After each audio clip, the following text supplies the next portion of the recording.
What's up, guys? I'm one of your co-hosts, Malachi, and today we're back with another episode of The Backlog.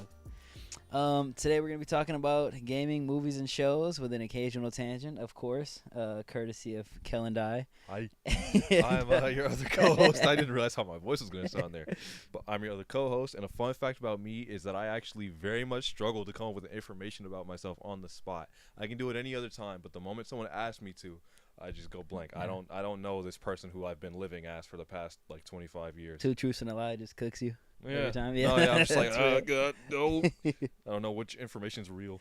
All right, so what segment are we going to start off with today?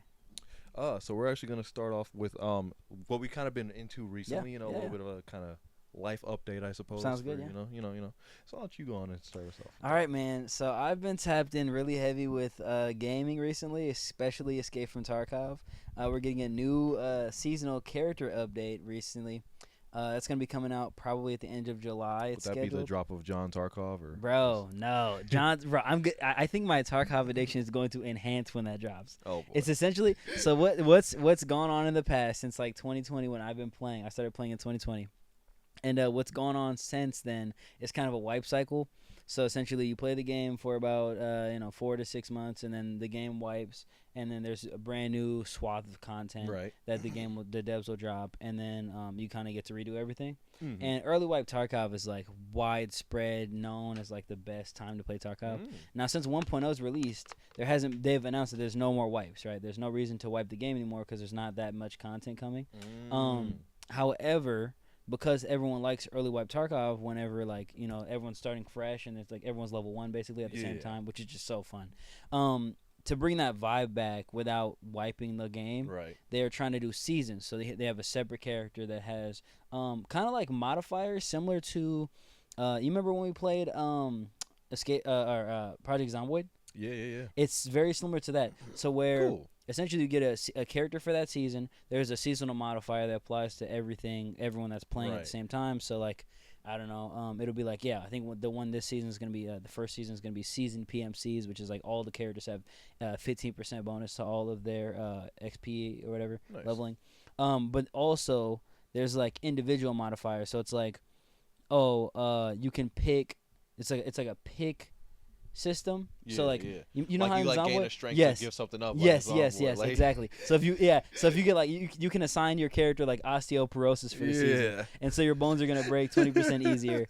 But you can that gives you like 3 points to apply to something else, like a marathon runner where you can run for longer or something like that. So that's a super interesting way to kind of spice up the gameplay. And I've already seen streamers that are talking about they're gonna essentially pick all the negative modifiers and not do any like positives. A challenge run? That's pretty cool. It's so bad, dude. Some of the negative modifiers are horrible. They're horrible. They got the good old one lung modifier. Bro, yes, genuinely, yes, bro. And there's a modifier called third leg, where you have negative 1% movement speed. It's actually hilarious, bro. But anyway, Your stuff is heavy, bro. It's just heavy. It be swinging, So, anyway, I'm super excited for seasonals to come out. I will be grinding Tarkov even heavier. It's bro. I still have not beaten 007, and it's completely Tarkov's fault. I don't care, bro. I don't care. I love the game too much. I'm not giving it up, bro. How long have you been playing this, dude? I'm about to beat I think the second game that I've been playing. Doesn't matter. Listen to me. I play Tarkov because I love it. All right. Okay. I'm itching to play it again. I like it. I'll do it again. Oh man, bro. But anyway, so Tarkov is dropping a new season. Other than that, in the gaming sphere, nothing too much going on. I know Assassin's Creed Black Flag, the remaster just dropped. I plan on buying and playing through that.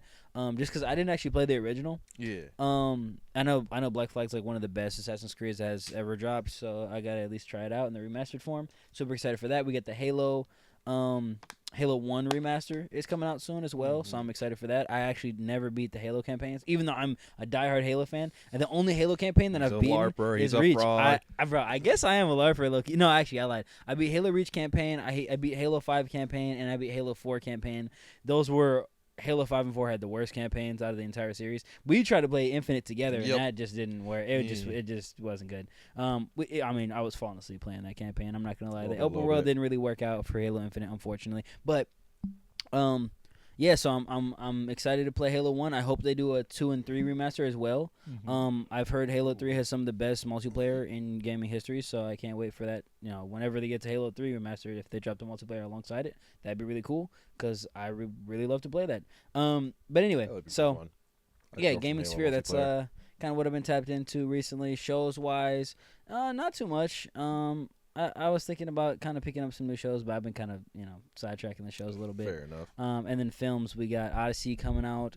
Yep. Odyssey dropped today, so we'll be making a pod on that probably very soon. And then we'll be making our Odyssey. Spiderman. Yeah, Spiderman's coming out as well. And then Doomsday at the end of the year, so I'm super excited. Yeah. I'm not going to lie, we're eating good this year for movies. We kind of are, yeah. Like, honestly, we've gotten some bangers. And, I'm gonna glaze one more time. You're just gonna have to bear with me. We got Obsession. Yeah. There's the back rooms. Yeah. It's a good time, man. It's a good time. Actually, kind of another thing randomly on movies. It kind of going to what I've been into recently. Yeah. So, till today, had not seen a single Evil Dead movie, but I've been seeing all the trailers for Burn. It looks pretty cool. Today, I just randomly wound up watching Evil Dead Rise. That was my first one. Pretty cool in all honesty. I'd say I'm pretty into Evil Dead now, especially because for a long time, like, zombies are honestly kind of my favorite sort of like classic horror icon monster. Now Evil Dead zombies, if you can call them that, they're kind of a different take on it. And you've probably seen them in the trailers, but I'll let you really like see them in the movies. Man, they are kind of a different beast. But I love me some zombies.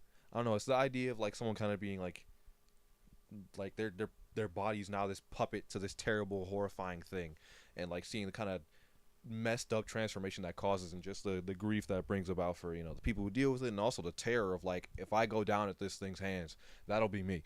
So that's kind of why I like that. Cool. Some other stuff I've been into recently. So I've actually been a little bit on the show side of things, but sort of for a different reason. Big story guy here, so I've kind of been going back and like rewatching some content from like Smiling Friends and whatnot. Love that show. Super glad it went out on a bang, not a whimper. I'm a huge. I'm with the showrunners there. Can't remember their names exactly right now. I think one is like, I don't remember if Michael Cusack or Zach Cusack. Point is, I agree with and respect the opinion that you end it while it's still good. You don't get dragged on forever. You don't let your show kind of jump the shark. So many shows have fallen into that fate, man. It's terrible. It's actually it's bad. The worst thing to watch. It's like watching your favorite show become a zombie. Yeah. So yeah, I can respect them going out like that. But I was actually watching a bunch of content on it, kind of like exploring like, what it's kind of absurdist leanings, both in the fact that the show is absurd and kind of in a philosophical sense. So yeah, there was that. Still playing through Xenoblade 2 because I'd kind of been holding off on it for a while, what with writing picking up, but I decided I'd treat myself for like the past week, so I've been playing that daily. Let's see, there was those. Yeah, just kind of really mostly like I've been backtracking to stuff I already know about and like just getting even deeper into it. Dude, you know what I've been watching before bed every night? The Batman animated series from like 1984 or whatever. Bro, it's such a banger, bro. It's so good. I'm not gonna lie. It's we know what's good about it. It's a very like, it doesn't have like the modern take on like what animation has to do, where it's like all in your face, flashy, super like high intensity. It's a super chill animation style. It's very quiet as a show just in general. It's like the perfect, and the color palette's all dark, dude. It's such a perfect show to go to sleep to. Only problem is like I wake up on like episode 78, but like, you know what I mean, like like you just like, if you sleep the whole night through it, that's then, a little aesthetic.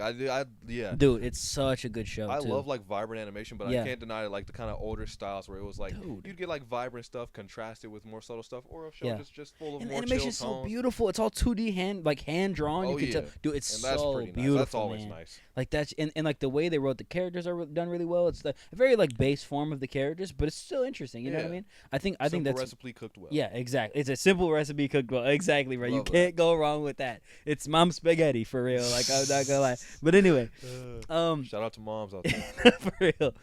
But getting onto our next segment, what have we been hopping into together lately?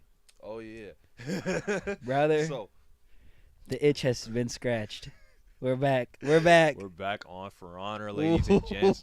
I don't remember if we brought that one up here, but man, For Honor, it was a whole thing. So we got into it. We're pretty much right when it dropped. Actually, we were there like even in the early beta. I remember playing the beta, bro. Yeah, that was a good time. Back when Orochi was busted. And Shigoki was insane. But anyway. Oh my goodness, yeah. dude. But that's been a good time. You know, I hop back on it. I am still better than like everybody I fight. So I'm just running That's around just I was scalping thinking that. people. Yeah, go ahead. But I'm gonna talk about that later. Yeah, I like, feel like actually the like, player base Loki stinks. and I think like For Honor actually might be getting like a new resurgence or something.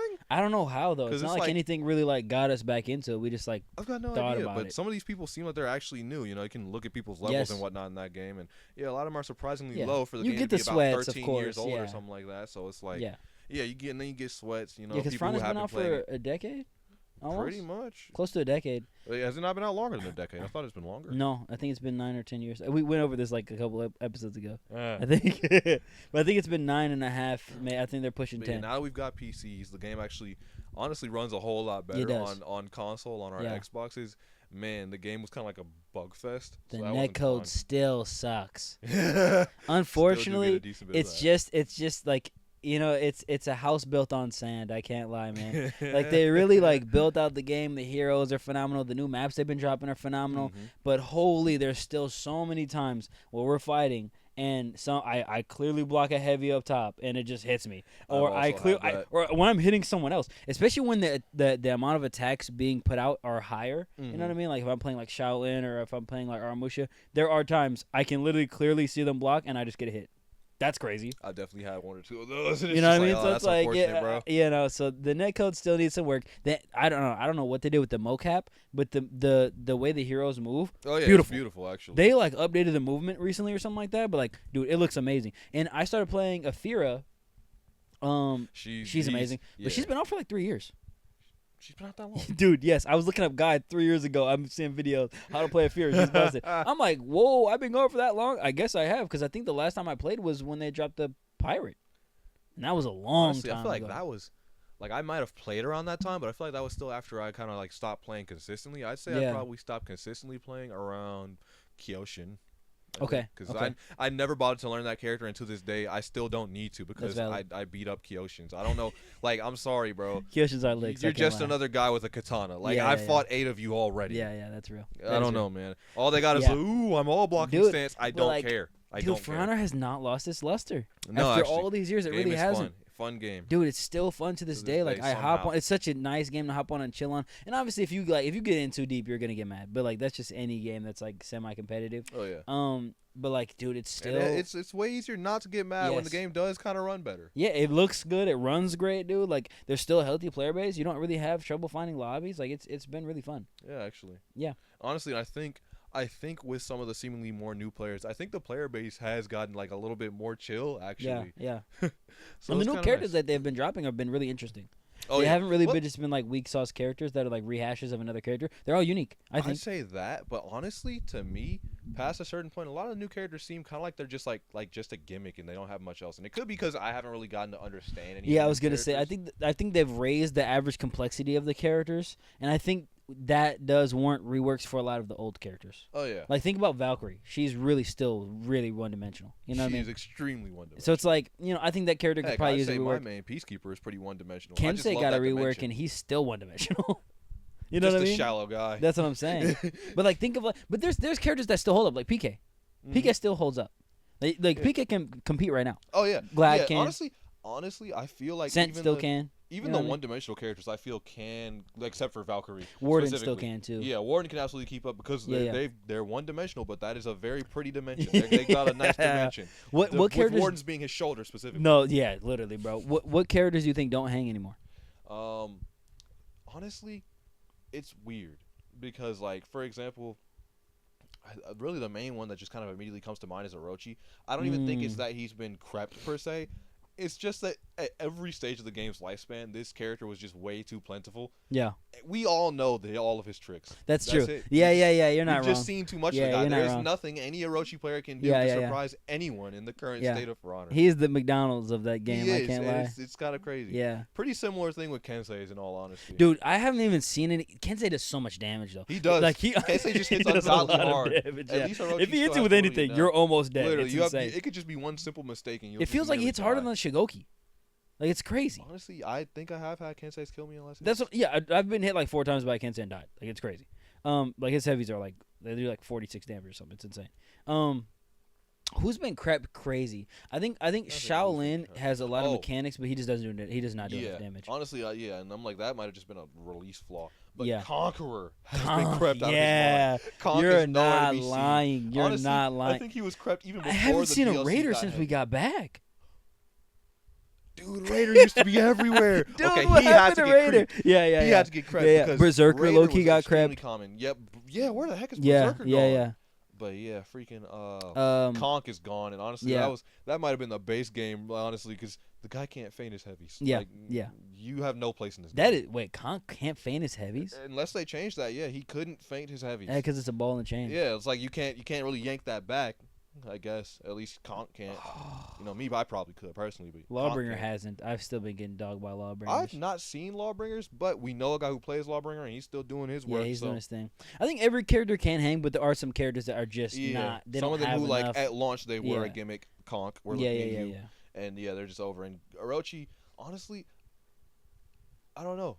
Like I've just seen so much of him. I think he used to stand out, but now he doesn't. He's genuinely. Yeah, he just, was one of the cooler characters back in the day, and but that's now why he just was doesn't getting played have so like. much. And I think now he's like he's always been man with katana. So all the katana fans went to Yeah. him, and it's just played out. Yeah, like, yeah, yeah. Somehow he is more basic than, to me, the game's like basic guy Yeah, of the yeah. warden. You know who I don't see anymore at all that I used to see all the time? Tiandi. True. I haven't What seen a happened to Tiandi in so long. He used to Tiandi? be like the bro. He used to be He used to be around, bro. everywhere, Yes, man. him and Jang Jun were crazy because Jang Oh, Jun man. did so much damage back in the Yeah. day. Did But so I haven't much seen him damage, in a he long could always time. just like grab you, take Yeah, your yeah, stamina yeah. while you recovered his. Yeah. You have that annoying little like sidestep thing Yep. that just dodges all things. Yep. Silly guy. The most common characters I've been seeing a lot of Shigoki specifically because he has hyper armor Been and seeing everything. a bunch of Shigoki. A couple of Highlanders I've been seeing. Shamans everywhere. I don't know why, but Shaman is everywhere. Yeah, I haven't been seeing very much of Highlander. I've been seeing him, but not a whole ton. Yeah, of yeah, him. yeah. Who have I been seeing? Nabushi is still. Yep, Nabushi's still just Still aggravating. it's so aggravating, dude. Oh the my more god. things change, the more they stay the same. I've been Nabushi's seeing a always couple of gonna be insane. Nushas. More Yeah. Nushas than PKs. I actually, like PK and Nusha, I feel like I never see much of, but I definitely saw way more PK Yeah. than Nusha. Yeah. No one wants to play Nusha, but I'm actually seeing some more Nusha these days, and that's pretty cool. PK and she Nusha does are a lot both- of damage now, dude. love both those characters. The guy with the chains, bro. Guys, a change. I haven't seen. Huh? Shinobi. Yes. Where is Shinobi? he? I haven't Dude, seen a Shinobi in Literally so since long. he dropped, there was no point in like he became like Orochi, where he was in every yes, match. bro. Where I did he learned. go? I literally have like muscle memory on beating Shinobis, bro, because they Yeah. literally would spam that little dash kick. Yep, Maybe the they dash nerfed it and he into just the got nerfed flip. to the ground. Because that's all he had was the little invisible dash kick. Mm-hmm. That's really all he had, Yeah, and then the grab move. I have no idea You know what I where mean? Shinobi went, but But I haven't seen a Shinobi I in saw so like long. one. Since Yeah. he got back in the Warlord. game. Warlord got crept so Oh crazy. yeah, Warlord. Now he genuinely Warlord got generally crept. has like 3 He moves. got crept. Yeah. Yeah, he's done. He's just he's half a dimension, bro. He doesn't even have he does nothing. Warlord has literally nothing. I forgot that character was in the game What for a will while. you have after 5 more seasons? I I'm still have my shield. I still have my shield, bro. Oh still have my my shield, god, Yumi's that's up. too funny, bro. And that That's shield too did funny, nothing for bro. him. That's too funny. I was actually a Warlord main for a very small amount of time. I love that character in essence, only because he had an RKO execution. That Yep, was pretty funny. That was pretty cool at the time. But yeah, man. I don't know. If you must know about me, I'm pretty much I main really just like half the Knights faction. I love me some PK. That's like the absolute main. Yeah. Me and Warden, we're like distant. We drifted apart. He was my first character. I was the gonna game. say you was a grind warrior. I You were did. good I at him thought too. I was nice at him, but he was one dimensional. I'm like, so I just hit people with light, and then I do my shoulder, and then he's got like a heavier and unblocked board too. My first main was Kensei, and I haven't played him since. I don't know. Yeah, and Kensei also, fell off crazy. in all honesty, I was still at that phase where I'm like, and honestly, I still am at that phase. I just think this is how I feel. I don't like. I know it's more practical, but if you need 2 hands to hold your sword, I don't care if it's a great sword. You're less cool, bro. That's real. The guy who can one hand his sword is he's cooler than you, bro. You were a Black Prior enjoyer for a while. Oh man, I still love me some Black Prior. Man, Black Prior. Have you my considered goats. picking up Warmonger since Warden has been kind of like? Oh yeah, literally as soon as Warmonger came out, I was like, dude, this is just Warden but cooler. Yeah, like yeah. halfway between Warden and Scent. Yep. And also has some bleed in there for good measure. Why not? Yeah, Like this is all the things I like having. Dude, in this your game. Scent era was so crazy, bro. Oh my God. Bro. I still have love PTSD Scent, from bro. getting tossed on the ground and having a half blade shoved through my chest, bro. I know this guy. Sometimes he goes to sleep and he just hears incredibilis. No, bro. The amount of times we 1v1, bro, man. and I'm just on my back with no stamina, bro. It's actually so brutal, man. That character, Oh, that, man. and then your glad face, yeah, stabbing people in the foot. toe pokes It used to never piss gets me old. off. It I'm never not gets gonna lie, old. I've actually adopted like double back dashing because of that, bro. I literally like I will literally fully dash out of a fight before I get toe stabbed, bro. I don't care, bro. Honestly, because toe stabs, it's not good from any angle. No part of toe stabbing is good. Like Yeah. when I don't like fighting characters I play, but it's the absolute worst with Glad. Like the other characters, it's just this is less fun. But Glad I is genuinely actually hate fighting horrible, other bro. Glads because it's like, Yes. don't stab me in my feet.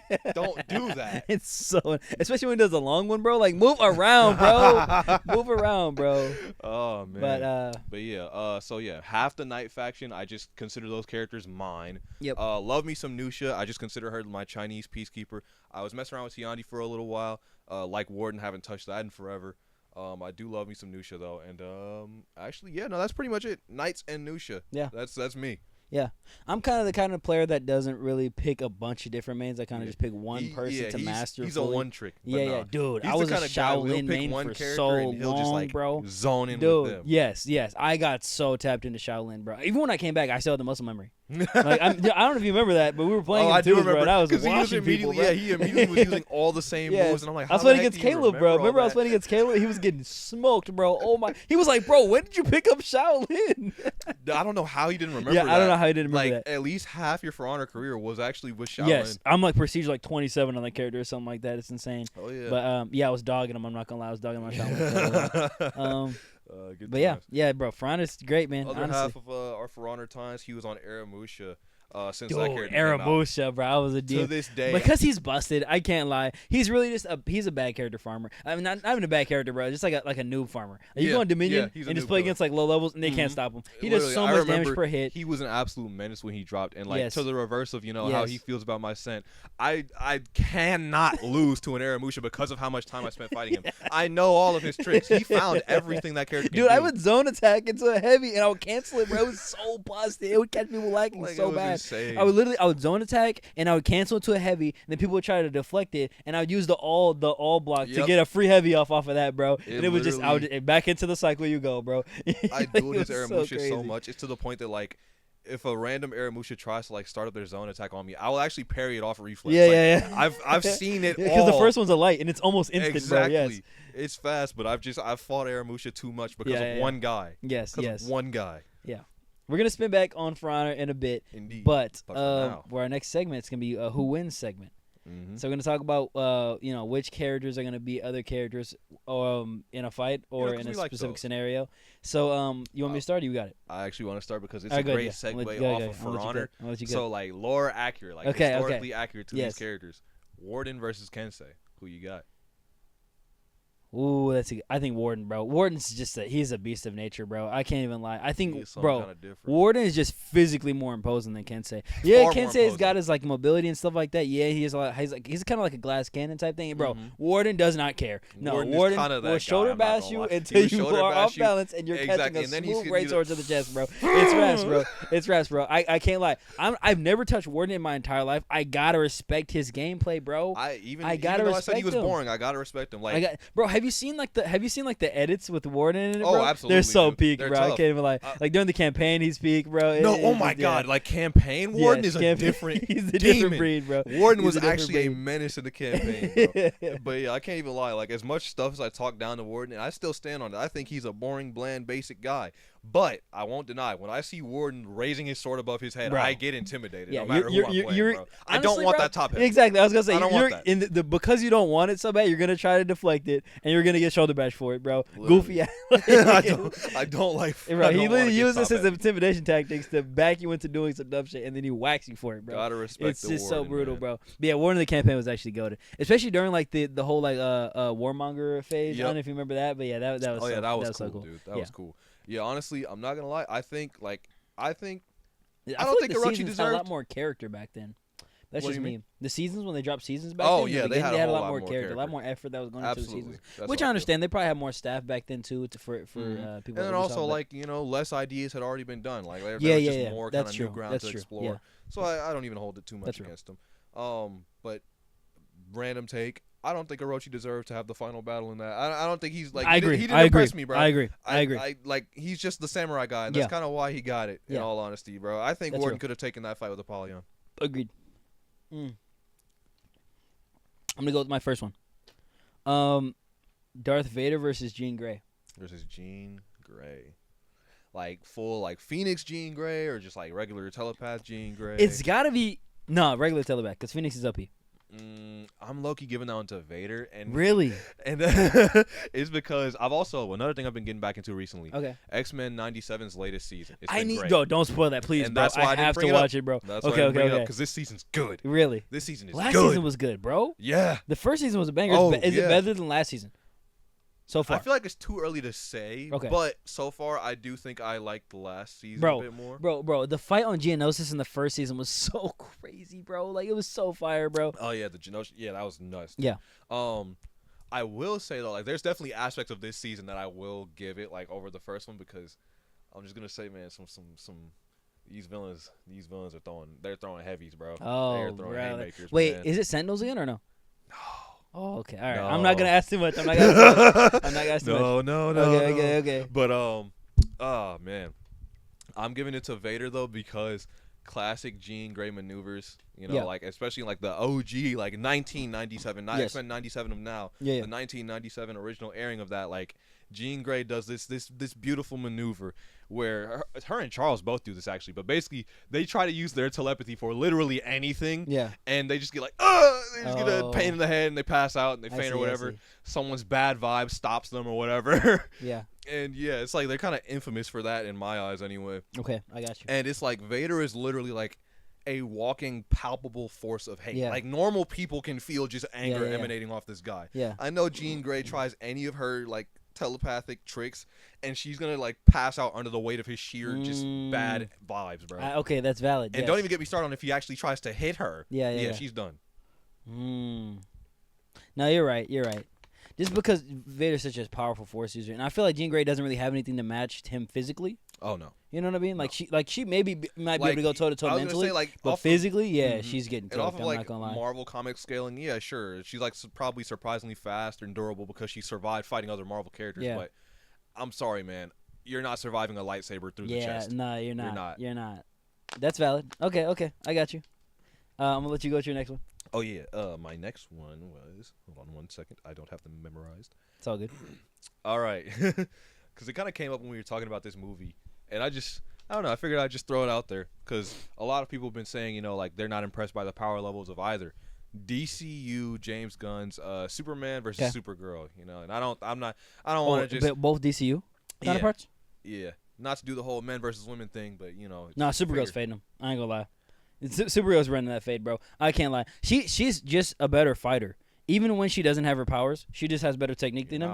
You're not wrong at all. The only reason he was able to beat Ultraman is because Ultraman just actually was had brain dead. Brain. I was gonna say, his cheat sheet was gone. What are we speaking never been of? in a fight. Supergirl could actually fight people at her similar power level while being nerfed. Like she can hang. I can't lie. Supergirl is just a more competent fighter. She's not as green. She's more privy to like fighting dirty. You know what I'm saying? I think especially she won't hesitate to like I don't think she'll kill her cousin, but she won't hesitate to hit you where it hurts. Yeah. In their current state, I think Supergirl fades him. Yeah, 9 times out of 10. Like she generally doesn't even hold back fighting. Like and her laser vision is better. Yeah, like you can.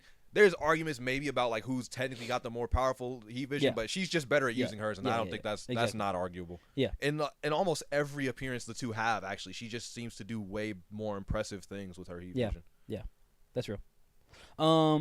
Outside of maybe like comics, because in there you get some rare hyper competence. Well, not rare, but you get some hyper competent examples of Superman. Yeah, I hate power scaling with the comics because the writers of the comics kind of just do stuff. Stuff just be happening. Yeah. It can be a lot sometimes. I'm not gonna lie, because I think a lot of times comics kind of go for more shock value than anything, and so characters get scaled way higher than they should. And the comics is even more like. Because honestly, the comics is kind of where you get the whole thing of like Batman and Superman being DC's cash cows, just really get whatever they want. Mm-hmm. Where I don't know, feels like in a lot of shows, movies, different adaptations like that, those writers are way more like willing and even eager to go into other characters, give them a moment to shine, and let them do cool stuff. I saw a post on recently actually. Yep. Spiderman is on a goated PR run. Holy. Oh yeah. All right. Think about it. Think about it like this, right? Live action Spider-Man. Who's your favorite? Personally, it's either Andrew or Tom. You know what the craziest part is? There's no wrong answer. Yeah, there's no There's wrong no answer. wrong answer. Genuinely. What other character can you say that for? I might. Yeah, you're not wrong. I was gonna say I'd personally give someone crap for Toby, but there's no other character who like. There's not just no. You like this take is just better, Bro. Like Spider-Man's on a generational run. Actually, really good. There's been generations that grew up with Toby. There's been generations that grew up with Andrew, and then generations with Tom, and generations with Miles. Yep. And like they're all great. There has not been a bad even Spider-Man. outside of like live and action, we still got Spider-Man Spider-Man Noir. great. True. He's good and then too. There's that. He's great too. Like, bro, I gotta finish the show. There's no He's bad. great, though. There's literally has not been a bad Spider-Man project in so long. Yeah. Maybe you could say Ultimate Spider-Man was kind of a stinker. That sucked. But like, you know what I mean? But, Like who that was cares like about more that of a one? kid's show anyway. Yeah. But Spectacular Spider-Man was a kid show too, and that was a banger. So I don't really give Ultimate a pass for that. But yeah, no, Ultimate Spider-Man. I was mean, pretty like bad. what character has like no bad has movies? that many good is that consistently well represented? Like objectively, you would say probably I'd say the TASM 2 only is like other the worst character- Spider-Man film. But like even then, TASM 2 wasn't horrible. Oh yeah. Like, there weren't TASM any 2 still had good not moments. any Spider-Man movies that are just like painful. And to TASM sit 2 has through. the best Spider-Man suit. Oh yeah.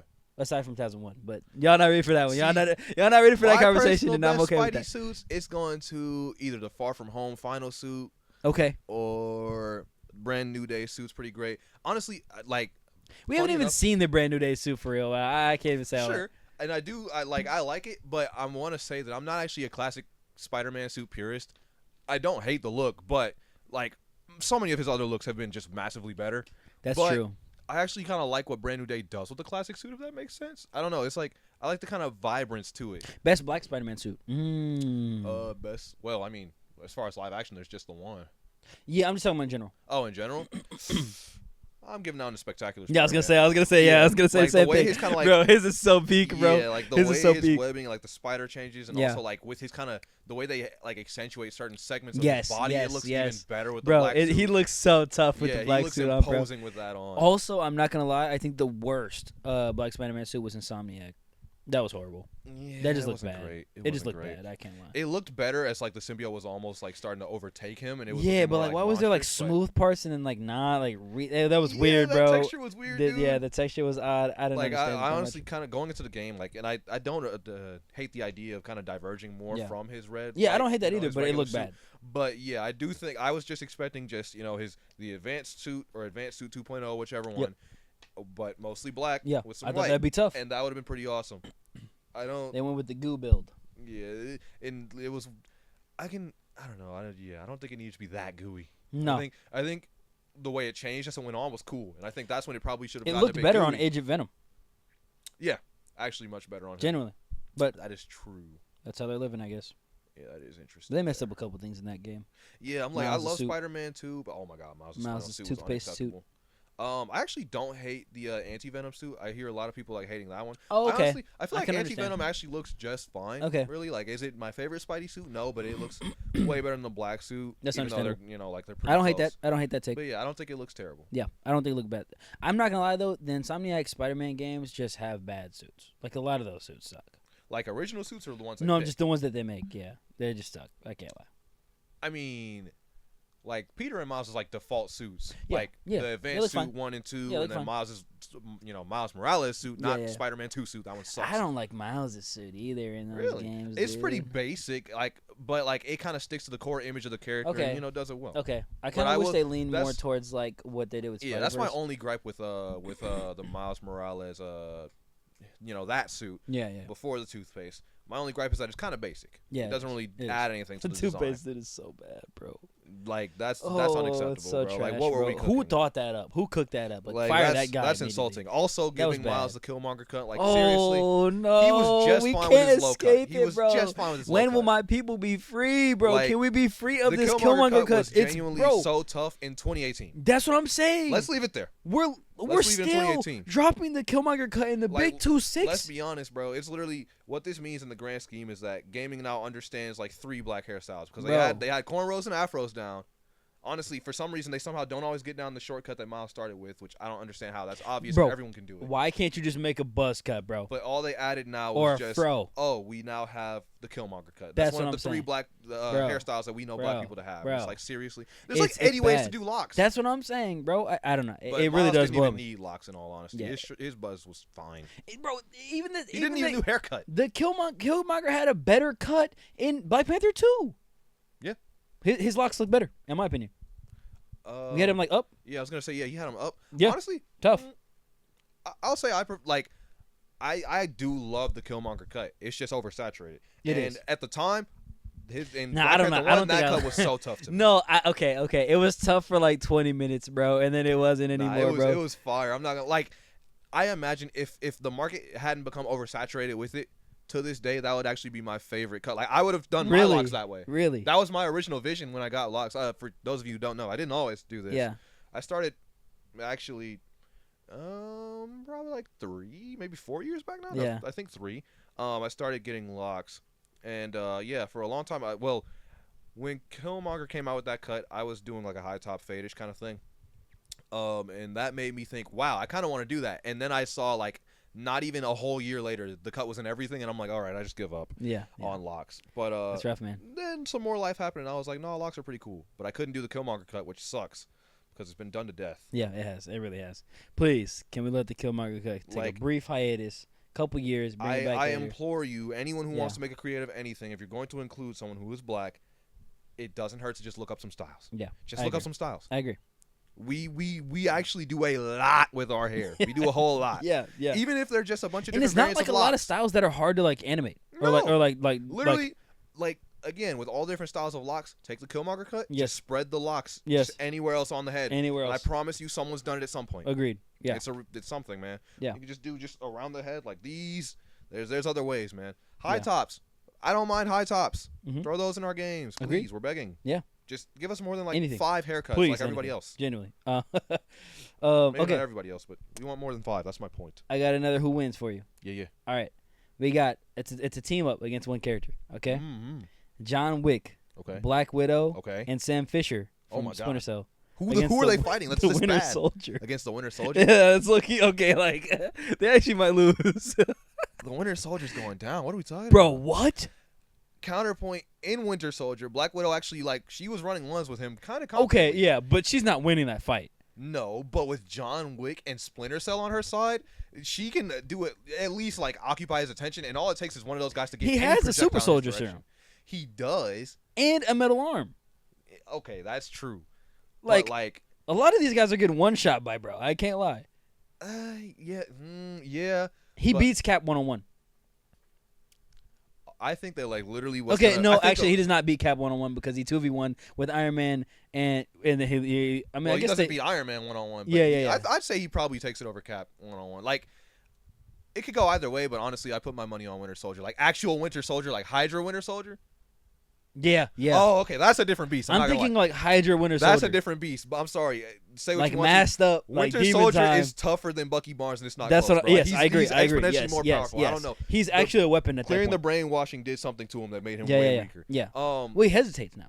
That's what I'm saying. Like he actually thinks. He did True, not think true. back He then. has the He was in confidence. flow state 100% of the time. He was True. killing shit. Like that's True. just what it was. You know what I mean? True. So it's like I don't think. Yeah, I'm not gonna lie. If he's actually like Hydra Winter Soldier, he might actually need those 3 to I don't jump think him. they have a chance, bro. Against the Winter Soldier. If we're considering like all their gear, He's literally, faster than all 3 of them. he is. He's stronger than all 3 of them. He is, and more durable. He had and he's more durable. I think like literally what needs He to arguably has happen- more fighting experience. Oh yeah, no, I'm pretty sure he canonically Yes. has more fighting experience than Yes. all of them, maybe combined. Yes, he's been doing assassination for like 70 years or something like Yeah. that.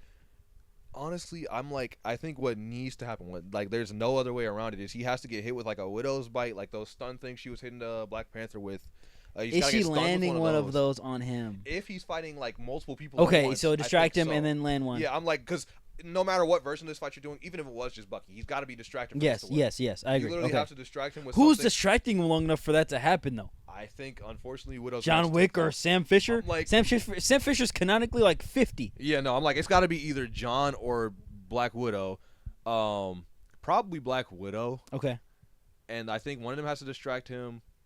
Well, I guess John Wick's also like 40 something. Yeah, I'm like, if Widow's fighting him though, she's not landing that Widow's bite mid fight. That's what I'm saying. So like, it'd have to be John, which is not gonna go well. She's Yeah. not getting the time to land it. See, because I was gonna say a Widow's bite, and then like John could literally throw some object at him and do some pretty serious damage. Yes. Yes. John is a master of all weapons. Exactly. But is he beating Bucky in a hand-to-hand? No, he's not. No, he's they not. might be equally skilled when it comes to hand-to-hand. But he's Bucky's stronger. soldier. Yes, that's what I'm saying. So it doesn't matter. Like, you're stronger, faster, all of it. Yes. Honestly, I think the only way to win this is literally like going into this fight like. Widow has to hand John a Widow's bite, and like they're gonna be doing the heavy lifting. Yeah. Sam, I honestly recommend he kind of just keeps them from taking any kill shots whenever possible. Like he just kind of runs constant interference. Okay. But yeah, I think literally one of them has to. I think give Sam the Widow's bite because he's a master of stealth. True, you're actually. He could be on the ceiling while they're fighting. He just right. drops He could down. literally, just do that. Where John. But like, okay, yeah, I think I got the. I raid think party. Sam is stealthy enough for Bucky to not actually be able to detect him. Sam is actually stealthy enough. I think I got the raid team. So like Widow is like frontline fighter, which is brutal. Which is but crazy. She has to. That's crazy, like, bro. That's not her role. Widow being but Widow's got a the front tank line. here is crazy. I think literally like. John has to be like he's got to be nearby on projectile, just constantly throwing crap at Bucky or Winter Soldier to keep him like from killing or shooting anybody, at him or something, to keep offense going. Like he's got to be constantly spamming with some kind of projectile. Yeah.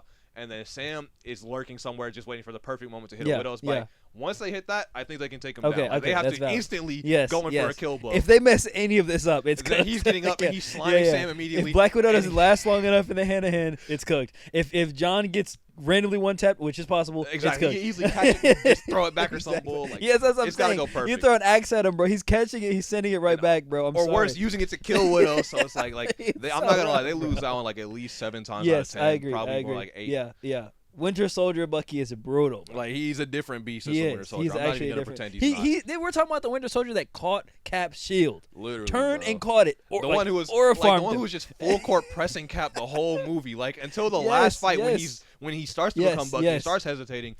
Cap was actually getting like ran down by this guy. He was getting his hands beat. Right, he was catching hands, bro. He was catching hands. He was like shot this man off a bridge with RPG, bro. He was moving different. He really was, bro. But pressing Captain America with a knife. Yes, with just a knife. Yes, dude, crazy. That's what I'm saying, bro. That's what I'm saying, bro. Yeah, he's something of a monster. Yeah.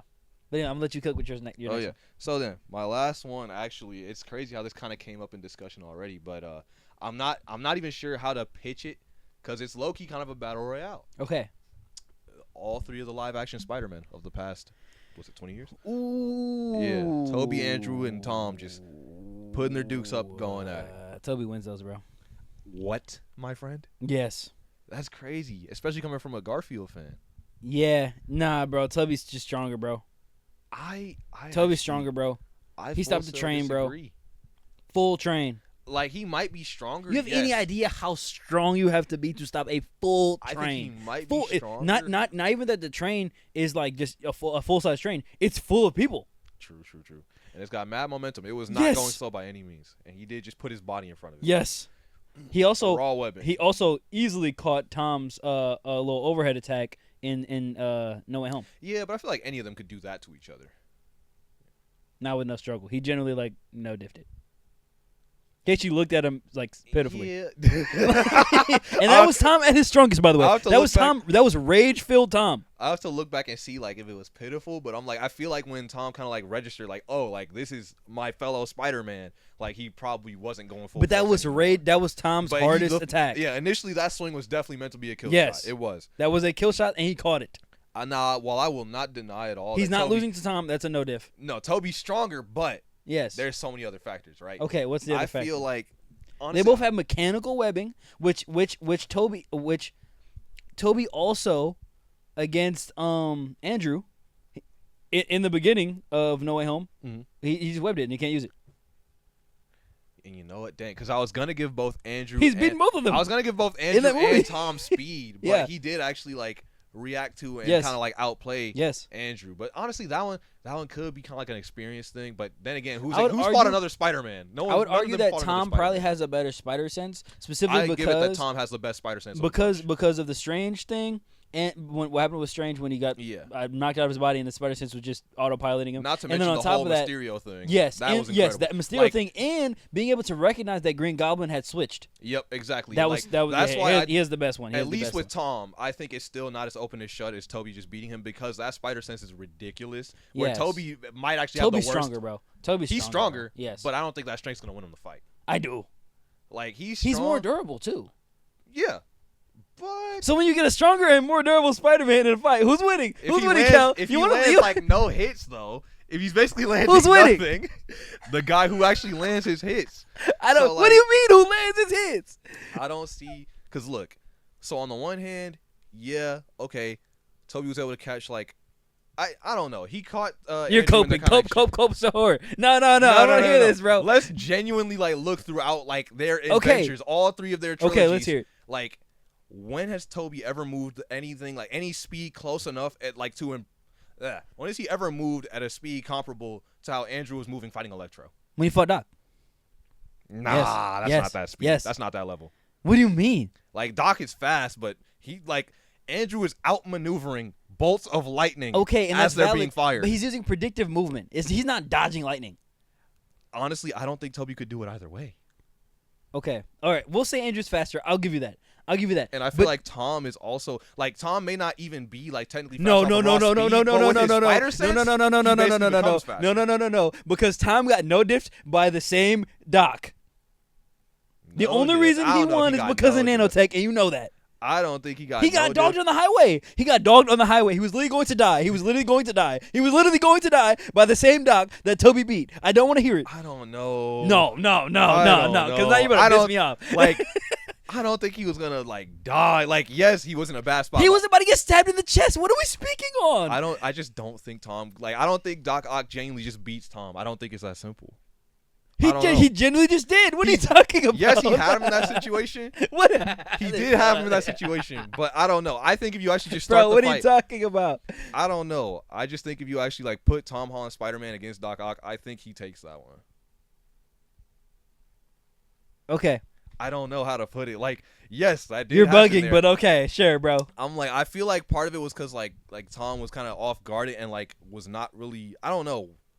But I just feel like that was not the best of Tom Holland Spider-Man. Like I feel like that was kind of like a weird moment of like. What's the best then? What's his best showcase of fighting? So I say. He was getting dogged by Thanos. I mean, he did make it to fight Thanos. Like the other Spider-Man, could they even have been in that fight? Yes. I'd say Andrew could have. I don't know about Toby. You're bugging, bro. Listen. Whoa. Wait. Whoa. And I say this because like. One of Spider-Man's greatest strengths is his speed and mobility, right? Yes. Toby is. You're telling me Toby doesn't have that. You're telling me Toby doesn't have speed and mobility. Not as well as the other two. Not even close. What tells you that? What gives you that? What gives you that? For example, like where do we get that? If you look at all three of those guys' fights, okay, Toby gets hit at least twice as much as the other two Spider-Men. Yeah, and he eats those. Yeah, but you can't always afford to eat those. Most of Toby's villains are physically weaker than him, where like the other two are closer to his own level of strength. Wait, where'd you get that? Okay, so let's look at Toby versus Green Goblin, right? Okay. Toby obviously way stronger. Yes.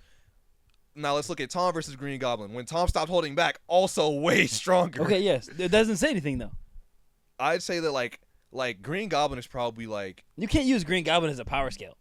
I mean, they both fought the same guy. He's like 97. But they both fought him. He's not beating Spider-Man. Green Goblin's never beating Spider-Man. I'd say his level of strength is probably like somewhere around like 30 to 40% of like Toby's, right? Where like Tom, I'd say is probably more like 70. Really? Yeah. You think Andrew's that weak? No, I think Andrew's up there too. That's the thing. I think that like I feel like all three of the Spider-Men are kind of like much closer in physical stats, except when you just get like kind of crazy. Andrew is smarter at using his momentum. And that's another thing. Like Andrew is just honestly, Andrew I think might be the smartest Spider-Man of the three. So like he's kind of got a massive leg up on that front. That's true. And he I would give him the intelligence. He comes off as the most skilled of the bunch too. Like Tom is very resourceful, but like to be fair, a lot of that is kind of helped by resources he's using. I think Tom's the weakest Spider-Man.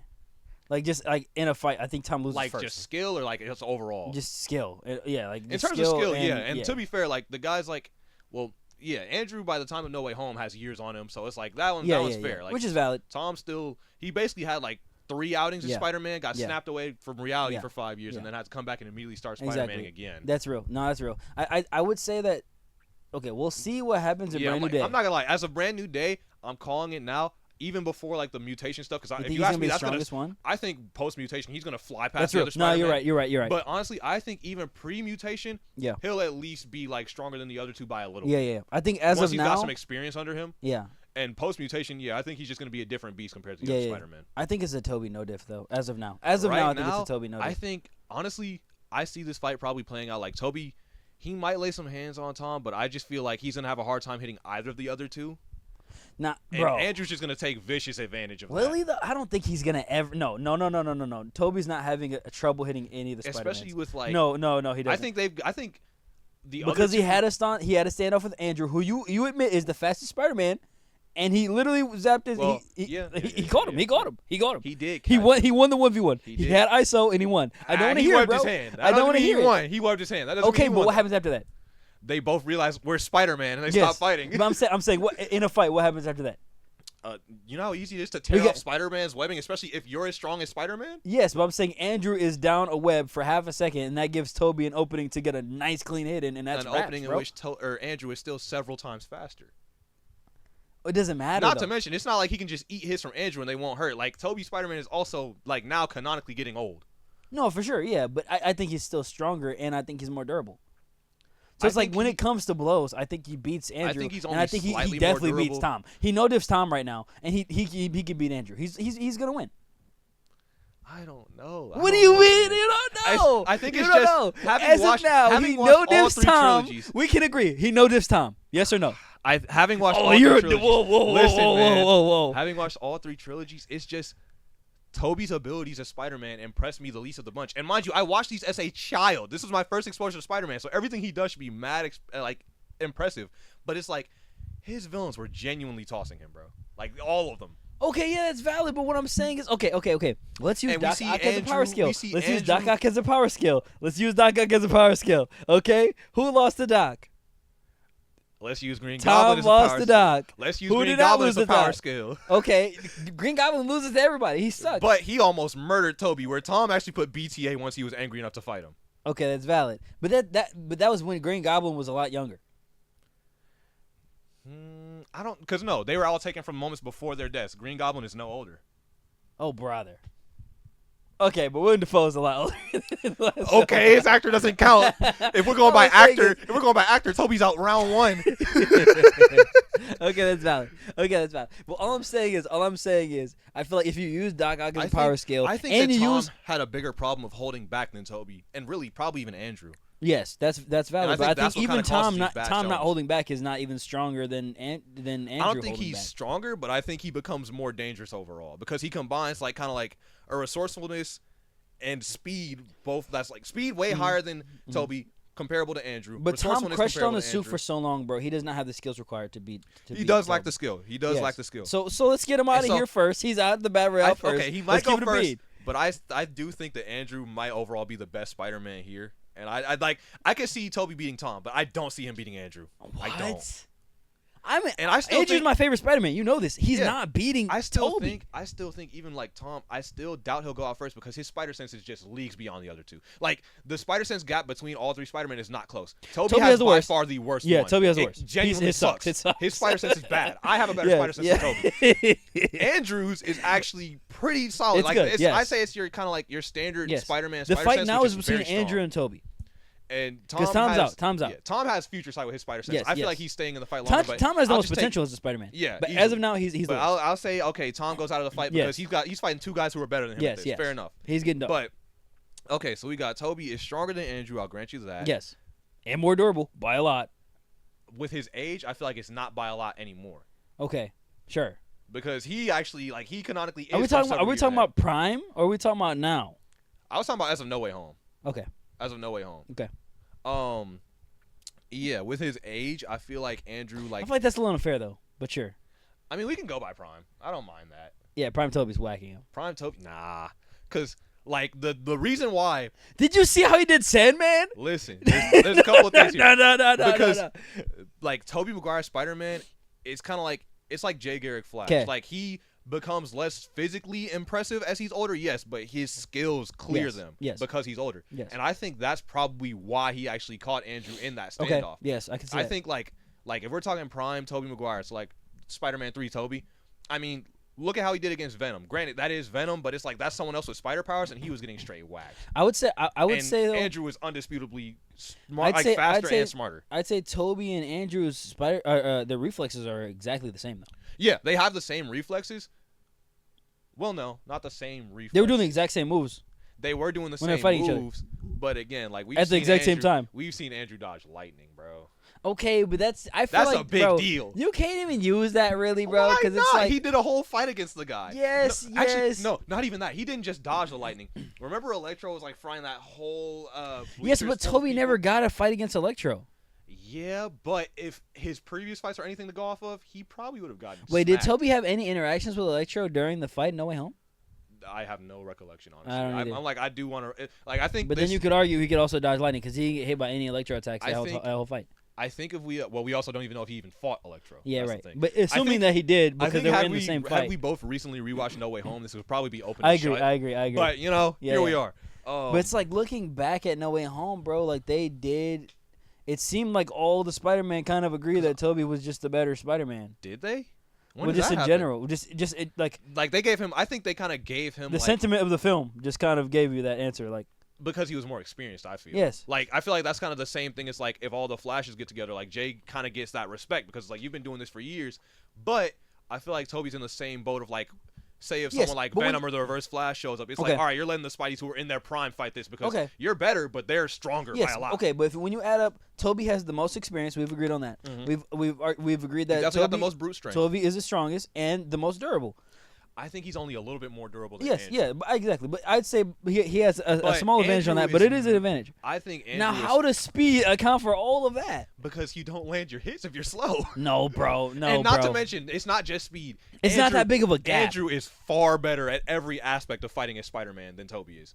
Okay. Like, honestly, that's the one category I think Andrew just takes by a landslide over anyone. You're saying like his fight skill? His fighting skill, like actual like hand-to-hand skill, his battle IQ, like tactics, resourcefulness, all of it. Look at like look at the stunts that Andrew has pulled off using his webbing. Dude. Yeah, but I think that's just because of modern filmmaking has made it a lot easier for them to do cool stuff. But I don't think that like that's kind of like no, that's valid. But if you look at like Toby, like the fight I always go back to is Toby versus Doc in Spider-Man 2. Right. Brother, he was cooking. Yeah, that was Toby at his best. I'm not even, like he was going nuts. That's what I'm saying. Like, but if honestly, you take that battle IQ, it measures up pretty comparably to. I gotta disagree. To Andrew. I think, like I don't know. This isn't to glaze myself, yeah. But I feel like if I had Toby's powers, I'm an Andrew fan. I think if I had like Toby's powers in that situation, I could have done some of the stuff he did in that fight.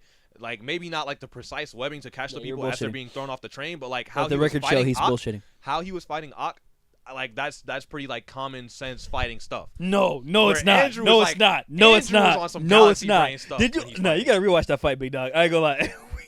What when Doc threw the piece of building and he decided, with my webs, let me grab pieces it and throw of the it building backward? were falling down. And he had to save someone mid-fight. That's literally Spider-Man 101. Tom yes, could do that. It is, but it was peak. It was peak, but it was something everyone could do because they're Spider-Man. Like name one Spider-Man who couldn't do that. Tom. He literally has. Andrew. Nah, that's messed up, bro. That's messed up, bro. That's messed up. That is just diabolical. No, but for real. I feel okay.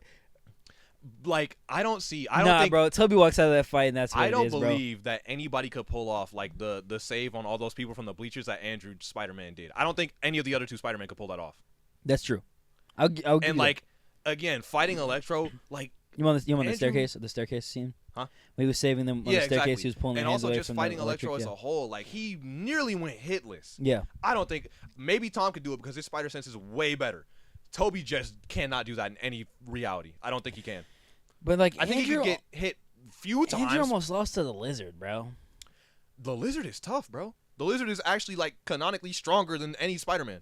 Yeah. The Lizard is stronger than Spider-Man. Yes. Honestly, I think the Lizard walks I think he walks Toby, I'm going to be honest. Toby's strength makes it closer with the Lizard, but I think the Lizard still takes that one pretty decisively. And I think, for example, if you look at how Andrew was fighting the Lizard, like the full body web maneuver, bro, what's Toby going to do about that? Like, he's just getting caught with that one. And after that, he's just getting pieced up. I don't know. We're gonna have to agree to disagree on this one. I think Toby. I think like I could. Toby's beating Andrew, bro. I think Tom has a massive advantage because of his spider sense that could carry him through the fight. Yes. But I could see him getting taken out because he's inexperienced. Mm-hmm. But Andrew, he's really got the best of all worlds in everything but strength. Yes. Where like Toby is just strong as crap, but I don't think he's very good at being a Spider-Man compared to the other two, except when he's got years of experience under him by No Way Home. But Andrew has the second best spider sense, the second best strength, the best speed. Yeah, exactly. Best raw speed. Probably the lowest durability. You think so? Yeah, he got shot in the leg and he was like feeling it. I mean, bullets hurt, bro. Any Spider-Man gets shot and they feel that. Yeah, but even Tom actually had that happen to him. And Toby, I don't think anyone ever shot him with a bullet. I'm trying to think. He's kind of like taking a bunch of like kind of indirect impacts. Yeah, but Andrew got shot and could barely swing. He had to get the crane guy. You remember that? That is true. He needed an assist on swinging after he got shot in the leg. Counterpoint, he got struck by lightning directly and actually got out. Okay. But I would argue that he has the least durability out of all three. Andrew probably does have the least durability of the three. He probably does. Like I don't think he's far behind Tom. I feel like Andrew is kind of like the best balanced overall. Yeah. I think he's the most balanced. But I think if we're talking about like capabilities in fighting, I think that one goes to Andrew. Like Toby wins, bro. Because like he's so much better at it than the other two are. Okay. He's so much better at it than they are. It's not that big of a diff. Because Toby, I feel like it's a diff, but it's not that big of. It's not a no diff. It's not a no diff at all. Yes. I don't think between any of these three Spider-Man, I don't think that fight is a no diff anyway. And I think that Toby's superior strength, durability, and just experience gives him the edge over speed. I think Andrew just that's not outplays that Toby big of a diff. Times because a speed diff is a diff, but it's not that big of a diff to compensate for those three. I gotta disagree. I think he's much faster. What tells you that? Like by No Way Home, right? When he reacts to him, like you've been doing this for years. You have trained instincts, like. For example, he was slower on the draw in No Way Home. It's Andrew not that was? big. Yes. No, he wasn't. If I'm not mistaken, Andrew shot first. And What do you Toby mean? just, I think, if I'm not mistaken, what happened was Andrew shot first. And missed? Toby jumped up out of the way of it and then shot Andrew back. Okay. If I'm not mistaken. But so I'm going to bring up, basically, at one point, I don't remember exactly what comic it was. Okay. But Wonder Woman was talking to Superman, and she was like, "You are faster than me, but I'm faster in combat because I have trained reflexes." I feel like that's why Toby was able to pull that off in No Way Home because he's been Spider-Man for how long by this point? Like a couple decades. Yeah. He's like that now. Like these movements are just muscle memory to him. Yeah. Where I think if you take Toby in his prime, but he's got this, less experience, these movements aren't that much muscle memory. Yeah, I don't think he's keeping up with Andrew or Tom by any stretch. Okay, that's gonna have to be a hot take. I ain't gonna lie. We can agree to disagree on that one though. I ain't gonna lie. But yeah, I think overall either Tom like kind of just relies on his like very strong few advantages to win, or Andrew takes it overall because he's just the best in most scenarios. Okay. I don't think Toby's brute strength gets him through it though. Interesting. It could probably get him like an early knockout. Like depending on if it is like a battle royale, he could probably like if he catches Toby, he could probably slipping, sneak one of the other two out of the fight. If he catches, but Andrew I think slipping, that's more likely to happen to Tom. Unfortunately. You're not wrong. So like, but no, Tom's spider sense wouldn't let that happen. He just never getting caught like it. He really don't get. He's never gonna get caught like it. But like that's Andrew is just straight up extra fast. So it's like I feel like literally like it would play out with like Toby trying to keep up, or like Andrew and Tom are like straight up like moving like Jedi. Like they're actually going nuts. And whichever one of them is faster will take it. Okay. And maybe then Toby gets him out, and then it like leaves him with the last guy. And I'm sorry, now if it's Tom as the last guy, I think Toby might take it. But if it's Andrew, yeah, he's definitely losing. Interesting. Okay. All right, I'm gonna let you go. We're gonna let the community give their input on that. I feel like Andrew, like with the skill gap between him and the other two, that's like he's taking any 1v1 unless he's just massively like outstatted. Okay. Hey, let us know what you think. We got to leave it to y'all. I ain't gonna lie. Strongest we Spider-Man. definitely both disagree on this one though. I can't lie. Yeah, I'm gonna rewatch No Way Home. I'm gonna come back with an airtight argument. I was gonna say I'm gonna do the same. If it turns out, Toby really is just like that, I'll admit it. Yeah, that's real. All right, we'll see. But I doubt that. All right, I believe you had the last. Yeah, my last one is Sonic versus Lex Luthor. I see what you did there. I like that. I like that. What do you think? What do you think? Honestly, I'm trying to think because I gotta think of. This is base Sonic. This is not like is not crazy. Yeah, buffed up Sonic. Like this is like base Sonic level. Yeah, what he's doing. Yeah. Honestly, Cause Sonic can get wicked. I can't lie. He really can. Sonic is he just kind of turns to a Dragon Ball character. Yeah, he does. He does. Yes, he does. Honestly, I low-key might give it to Sonic because while Luthor actually will come up with better ideas than Eggman's straight up cockamamie antics. That's what I was saying. Cause Sonic's villains are actually goofball level. Goofballs, bro. Either Sonic is fighting one of two types of villains, right? Either an eccentric goofball or an eldritch abomination that will consume the entire planet. There's nowhere in between. Like he will straight up be fighting a god. Yes. But yeah, Lex has way better ideas than Eggman. However, like, well, actually, wait, which Lex Luthor are we going with? Because I'm assuming DCU. I figured movies would just make it fair. That's a good question. Because I think movie Sonic is far faster than movie Superman. And that's why I think this is going to go his way. Bro, I don't even want to use that Lex, bro, because we didn't really see that much Lex. I'm just thinking, I'm kind of thinking of, like him, he was in them, but he wasn't, like, yeah, fighting. I'm kind of just imagining, like, all the stuff that Eggman tried with Sonic, but if it was Lex Luthor's version. So, like, instead of all the stupid little egg drones, like, actual stuff designed to counter Sonic and whatnot. Yeah, so you want to go with, like, Justice League Lex? Like animated Justice League Lex? I guess that'd probably be more accurate. Yeah, I think that's like we've seen the most of him. Yeah, I'd say so. Really, when it comes to fighting. And yeah, I'd say I'd still probably give that one to Sonic, honestly, because again, Really? better ideas from Lex, but you don't think Lex would come up with some type of contingency to beat Sonic? I think he would, but fairly quickly. As like you guys are gonna see today. Today is like where I really show like I'm a Flash fan because to me a speed advantage in a fight is such a big deal. I feel like yes. But Sonic is nowhere near as fast as the Flash. Nowhere near. No. Sonic is as fast as sound. That's why he's called Sonic. Well, he's like faster of them. He's just faster overall. Yeah, he can break the sound barrier, but yeah, like the nickname. He's not touching. But he's no Flash. He is no Flash. That is a big difference. Unless it's like comic Sonic, which we're not. How doing. fast can Sonic go? But yeah. Do we know? I don't know, but in the movies he's pretty ridiculous because he like statued a bunch of missiles headed for him. Yeah, so it's faster than like Mach 1. Way faster. But I think it's like not much. He's definitely faster no than Flash. But my counterpoint is that Luthor doesn't really fight Flash in the animated stuff. Like they never really have any kind of direct confrontations. Yes. But I would say that Sonic is slower than Flash by a substantial margin. Oh, by a lot, by a whole lot. He's not touching Flash. And Superman is faster than Sonic by a substantial margin. Honestly, especially the Justice League.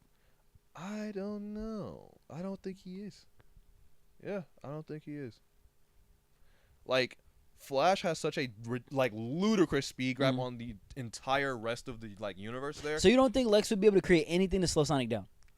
I think literally he would in theory, but he would be too fast for it to be deployed on him properly. But does Sonic have the IQ to not fall for a trap that Lex would set? Absolutely no, not. Absolutely not. You're absolutely right. That's what Sonic I'm is still saying. a child in those movies mentally, so he's probably going to catch him with something Sonic stupid, is the silliest goose, bro. Like, he act like, if you're shooting missiles at him, you're not going to hit him. But, brother, do anything else, he's getting whacked, You're not wrong. I'm not going to lie. Counterpoint, Sonic is basically a walking nuclear bomb.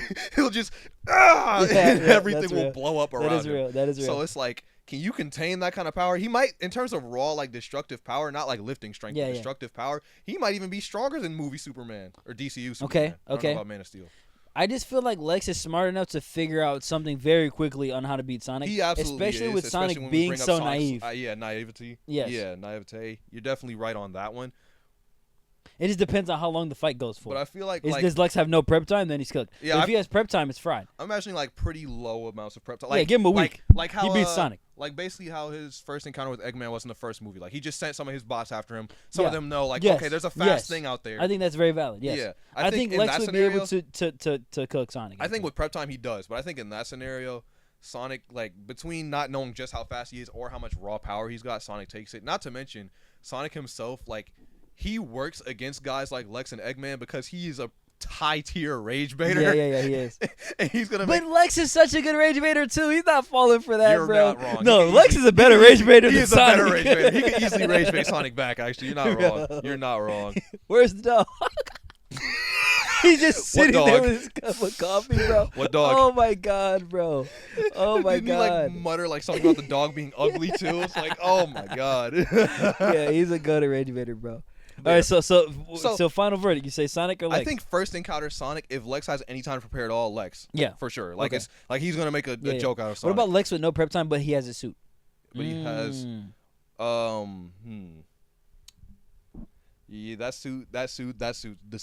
Yeah, Lex with the suit. Because it's like Sonic's got power, but this thing again was made to contend with Superman in drawn out battles. Exactly. It doesn't, but it does pretty well. Yes, exactly. And Sonic is like Sonic does not have that amount of strength. Yeah. Without some type of crazy momentum or some type of crazy like power full momentum. Like I said, nuclear bomb, whatever that is, he does. Yeah. That's the only way he's landing like a significant hit, and I could see Lex surviving one of those.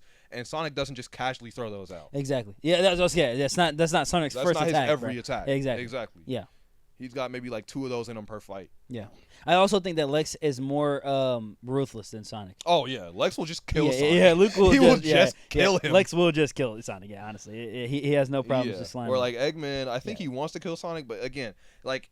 It's like a Joker-Batman situation. Exactly. Eggman has literally nothing if Sonic doesn't exist. Exactly. So he has no reason to they go out of their way to make it a whole ego thing instead of just taking the first opportunity for a kill. Even Eggman has some chances to kill Lex will not even hesitate. You're right. He'll just end you. Okay. I still can't get over how like he was going to try to suffocate Superman alive. Like Jesus, that was dude. so crazy, bro. Like he actually, that was wicked. While having a clone of him, beating his head in, like God, bro. That was actually crazy. Weird. Like as cartoonish and kind of petty and silly as that Luthor was, he was still an absolute demon.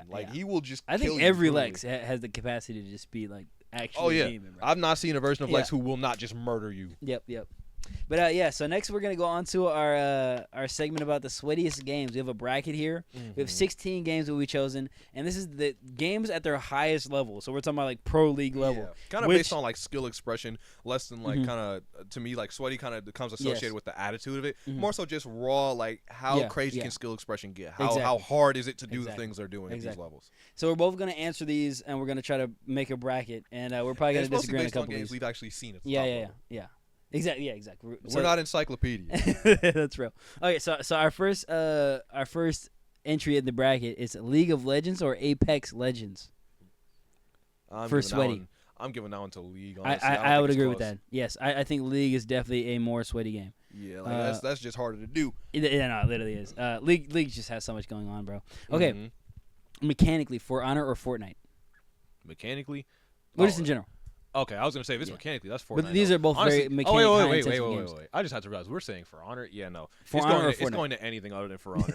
I saw like I remember no, that's real. It was a long time ago to be fair, but I doubt it's changed at all. Yeah. Because For Honor is very simple. But I remember seeing like tournament gameplay of For Honor, and I forget how recent Centurion was at the time. But basically, you had this kind of like exploit where you use this move he has, knocks people on the ground, and like.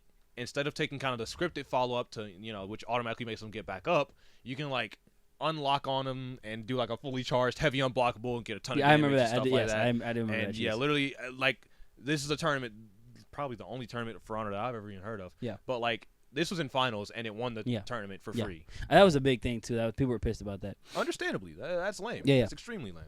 All right, we got CS2 or Deadlock? See, now, I haven't seen very much of CS. Yeah. I know it's no joke up there, but I'm like... Counter-Strike is very similar to Valorant, but without the abilities. I mean, that's just a high-level gunplay. And honestly, I'd give it on to Deadlock. Yeah. It's not going to be mechanically harder Deadlock, but there's just so many things you have to manage. I think just complex Deadlock is head and shoulders. It's the sweatier for sure. High level Deadlock is insane. I'm not gonna lie. Like the amount of stuff that you have to calculate, the amount of stuff that you have to be mechanically gifted with, on top of managing a lot of your resources, on top of managing what you're picking for your abilities and counter picking. Deadlock is just. I feel like mechanically it's easy, right? Deadlock? Yeah. No. You can get headshots in Deadlock, and people are moving at Overwatch speeds. You're not wrong. I forgot the headshots faster actually Overwatch. are a thing that matter. Yeah. No, they're moving. They are moving. There's movement tech in Deadlock as well. Yes, there is. Yeah, you're not wrong. And actually, every single gun is not hit scan. There's no hit scan. It's all travel based guns. Yeah, that is going to be mechanically It's harder. wicked, bro. It actually gets wicked. harder. This is a good one. Marvel Rivals or Super Smash Bros. When it comes to sweaty. Like which one is like harder to beat at high level? Because it's like, I'm tempted to say Smash because Rivals turns into a meta slave fest. I low-key kind of strategy doesn't really matter that much in Rivals unless you're at the highest level. I think mechanical still does matter, but there's not as much skill expression as there is in Smash. Yeah. Now I will say it's kind of like the Deadlock thing because like in Rivals, depending on the character, you'll get movement even faster than in Deadlock, and you got to hit those guys in their heads. But it's like at the same time, you don't have to if you're just playing the right character. Yep. That's right. Yeah, I'm giving that one to Smash. I give it to Smash as well. I was almost biased against Smash because not to toot my own horn, but I can do a lot of stuff in Smash. Smash ain't too difficult. Crazy self-glaze, by the way. I'm sorry, bro. I gotta say these things. All right, so we got our next round here: Rocket League and Tekken. No, that's an interesting comparison. That is. I know exactly what I'm picking for this one. I don't know because it's like both of them kind of turn into like there's stuff that's difficult to do, and you're kind of like you have to keep on playing at like top level, waiting for just the opening to do this thing that's already super difficult, but you've just got it muscle memory by this point. My first thought was Rocket League, but I almost do want to give it to Tekken because Tekken inputs are genuinely ridiculous. Yes, like, I agree with that. Their inputs are kind of stupid even. Okay. As someone who's trying to learn Tekken, Jesus Christ. But at the highest level, I think Rocket League might clear the whole list. I'm not going to lie, bro. Because like Rocket League does get nuts. Rocket League mechanical skill and timing, on top of there being 6 players on the field.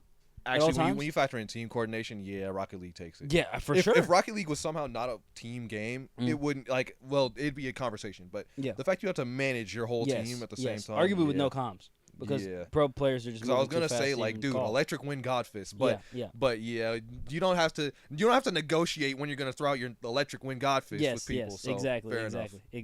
And the setups too, bro. I've seen some crazy plays. I mean, there's full compilations of just crazy. And there's stuff accounting for just random Rocket League physics. physics. Yes, exactly. Like you have to have a PhD in physics that aren't even the real world's physics. They're making up new tech every day that has names. You know what I mean? Like they have if you make the tech, you can name your tech. You know what I mean? Like Musty Flick's a thing. You know what I mean? Yeah. And that's honestly relatively low level tech right now. That's old tech now. Yeah, exactly. So it's like, dang, bro. The fact that the game has been out for almost 10 years. Yeah. And Rocket League's been out for 10 years, and there's still new tech being made today. Pretty nuts. That's crazy. I'm not gonna lie. I feel pretty like nuts. Tekken's up there, but there's not new tech being made today. Yeah, I'm like Rocket League is kind of crazy for that. It's a full physics-based game. But anyway. Yeah, I think the kind of and the physics-based aspects of it. And the possibilities for skill expressions are genuinely endless. Yeah, exactly. Exactly. Dragon Ball Fighters versus COD Warzone. Nah, I'm sorry, bro. I don't think COD's all that skill intensive. I'm giving it to Fighters. Agreed. Especially it being a battle royale, there's a lot more RNG even that comes straight into up play. COD, I wouldn't give it to it like generally. Like it's just mechanical skill. That's it. Yeah. Like there's not like there's well, like I'd say Fighters is also just mechanical skill, huh? Mechanical skill, but like fighting games are kind of always gonna have the layer past mechanical skill. Exactly. I think there's more strategy. That matters a ton. Yes. Like if you have to be able to read your opponent. Like being able to get the right reads is genuinely so powerful. Yeah. And then even like past the reads, it's just like the mental battle. Yeah. Like there's knowing what your opponent is gonna do, and then there's both of you like your confidence, your mental state. Like there's so much to it. Yeah. You have to win the mental war, and then the physical one just kind of follows. That's real. After you've memorized a crazy combo. I'd say for our next one we got Valorant and Street Fighter. Honestly, probably specifically Street Fighter 6. Yeah. I'm giving it to Val. I'm like, I honestly might as well. I'm trying to think of anything in Street Fighter. Val pro level play is actually insane. Street Fighter definitely is hard. I don't think Street Fighter is easy by any means, but it's like, I feel like it's, how do I put it? Like, I don't know. Street Fighter doesn't have like the craziest, most complex of interactions. It's definitely difficult, and you have to be good to do it. But it's like, there's not so many dimensions to it, I guess, as Valorant. Like, Street Fighter is just knowing your game, which, like, at the pro level, of course you do. The game's not that crazy. It's difficult to know. Like, it's mechanically, I'd say, easier than Tekken is. Yeah. And then it's just the mental war, which would generally give a leg up over, like, a shooter. Well, no. It gives a leg up over a simple shooter like COD. Okay. But Valorant... Val's the different beast. Valorant's kind of a different beast. There's genuinely strategy to Val. Like, especially at the pro level, they have playbooks. Like, you know what I mean? Like, they actually honestly, do have, like... Val is way more mechanically demanding than COD is, for example. Yeah, like, if you don't land a one-frame headshot, you're going to lose that fight. Exactly. Especially at the pro league. I mean, if you're on their screen for more than 1 femtosecond, you're gone. I'm not joking. It's actually insane, bro. Literally. I mean, there's clips of a guy named Demon One. Just honestly, my god. To kind of like give Val like his props, even compared to any fighting game, like it's rare, but drops do happen. Where Well, I guess drops lose games in those two. I was gonna say in Val, if you drop, you simply die. Yeah. There's a chance that in like a fighter, you make a mistake and you don't immediately die. One missed audio cue, one missed shot, you're gone. It doesn't matter. Like it's generally even if you set up the site incorrectly, you just lose. You know what I mean? If you're on defense, you set up the site incorrectly. If you push incorrectly, you lose the wrong player at the wrong time. It's cooked. You know what I mean? It snowballs. It is what it is, bro. There's just so much more team play involved, and strategy involved, and mechanical ability on top of all that. You know what I mean? Mm-hmm. All right, next one is gonna be Overwatch and Rainbow Six Siege. Yeah, I was going to Siege. Honestly, I agree. I don't think Overwatch is kind of like Rivals in that it yes, you got to get real good at it, but it doesn't get that crazy. I say that like Overwatch probably is more Well, I'm not sure because like in Overwatch, for example, like there's characters like Widowmaker who kind of take that whole like sniping as a skill. They take it way further, makes it more rewarding, more relevant. But any then pro it's is hitting all headshots with Widowmaker though. Mm-hmm. You know what I mean? And then like on the other hand, it's like Rivals has like the Spiderman players. Yes. Yeah, that is a lot. I'm not gonna something, BP, Spider-Man's, BPs. like any dive character is really gonna be very, very some intensive. crazy stuff. And you have to time it properly too. Like Magic players, you have to actually come in with timing. You can't just like do whatever you want. Dive timing is actually dive timing is huge. You have to catch them out, and then on top of that, like you're still coordinating a team. Yes. But I think in Overwatch's case, it's a little bit less. Yeah, because like of that. Yeah. You don't get like divers can't punish as hard as you can in Rivals. I'd say healers aren't as busted as in Rivals. Yeah. There's a lot more balance when it comes to Overwatch. Yeah, because if you miss on Spider-Man, Luna Snow turns around and two-shots you because that's what a support should be doing. They should be two-shotting people to the head. Basically the same gun as Hella, by the way. Yeah. Where, in Overwatch, the supports can definitely put the hurt on you, but it's not that easy to just get smoked by you're not one. getting two-shot, exactly. I honestly think that Rivals probably has more skill expression than Overwatch. Oh, yeah. Generally, except it's weird. It's like it does, but it doesn't. Because, like, in terms of playing the characters and whatnot, it does. But in Rivals, like, if you're playing support, you just hit an ult and the fight just kind of stops. Yeah, I think Overwatch almost leans more on like timing. Yeah, and like where like on Marvel's or Rivals feels almost like it's more like a resource management because literally you're just making sure that your supports outlast theirs. You're just making sure you burn their support stuff before yours. Yeah. I think Overwatch to win, especially at the pro level, you have to actually have more team cohesion than the other team. I think that actually matters more than. I mean, obviously, there's some. I'd say it matters more. Some than Rivals, picks that are kind of especially because like in Rivals, individual characters do feel more powerful than in Overwatch. Yes. One person can strike out and make that crazy play. Where in Overwatch, you'll get slimed out. Absolutely, you're not that guy. I agree with that. And ults matter a lot more in Rivals than they do in Overwatch as well. Yeah. Overwatch ults just aren't as strong as Rival ults. It's just crazy. All right, so for our quarterfinals, we got League of Legends and Fortnite coming up against each other for the sweatiest. Because like League has you. I almost want to say that's a hard one. I almost want to say League, not even necessarily because it's inherently more demanding, but because Fortnite is mechanical and then like positional awareness and whatnot. But it's League. The different things you're managing are different types of skills. Yes. Like you're like down to seconds. Exactly, and like basically League is using more surface area of the brain. It feels like where Fortnite is like it's all around here. Yes. Your spatial stuff. Yep. Your mechanical obviously, stuff, yes. Yeah. Reflexes, aiming. Like it's all spatial or reaction based. Where and then like obviously just having good ideas. Where League is like there's timing again. There's still like team cohesion, resource management on top of that, team play on top of that, positioning on top of that. League is kind of using I feel like all areas of your brain. Yeah, managing lanes, managing jungle, trying not to get jumped. I mean, I do think League is just harder. And than Fortnite honestly, when with it comes League to having like, well, I guess Fortnite kind of has this too, but probably not at the high level. But with League having so many characters and things, just like you have to be deciphering what exactly is going on. Yes, I absolutely so agree much with that, more quickly. I agree. And on top of the items and everything like that, it's harder to do than in Fortnite. Yeah, I give this to League no diff. I'm not gonna lie. I think League stands higher League's up there for sure. Deadlock or Smash Bros? It's Deadlock. That can't lie. It's Deadlock. It's Deadlock. I'm trying to think here. Does Deadlock. Smash have it's anything just that makes a good argument? It's just Deadlock. It's genuinely just Deadlock. I uninstalled Deadlock. It was too sweaty for me. I consider myself to be a person that is I enjoy a challenge in games. Deadlock actually reamed me, bro. It reamed me. I couldn't. I just couldn't, bro. I couldn't hang. I felt like I was lost the entire time. Deadlock is literally just it is head and shoulders a sweatier game than Smash. Really, Yeah. Smash is still fun. Holy shit, Deadlock's not even fun. Okay, you do make a good point. Deadlock kind of becomes like you're clocking in for a shift Yeah. past a certain point. No, it genuinely You're like is, playing bro. like you're playing like Five Nights at Freddy's with Mhm. map objectives. Yes, Like if you yes. don't get that in time, you will die. Yes, yeah. There's just so many factors in Deadlock that are at play, bro. And like even at the high levels in Smash, like Yes. it doesn't always pay off, but you can just like decide like some fucking we Yeah, ball kind yeah. of maneuvers. For sure. Yeah. Yeah. Like I'm not gonna. No disrespect to Smash. There's like literally frame perfect maneuvers that you have to pull off on Smash at the highest level, but it's just not the same as Deadlock. There's frame perfect maneuvers that you have to do on Deadlock, on top of having to deal with all the FPS stuff, on top of mid boss, on top of running the urn, on top of managing your lane, on top of like holy shit, like and there's so many different characters on top of the abilities they can buy and your it's just insane, bro.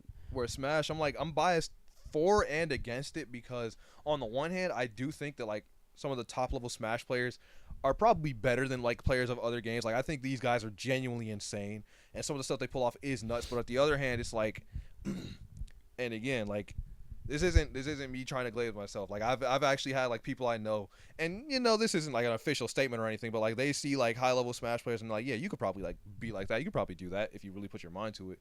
And yeah, it feels like with Smash, I can look at that and say, if I really wanted to, I could learn and do that. Where yeah, with some of these other games, it's like, no, I couldn't.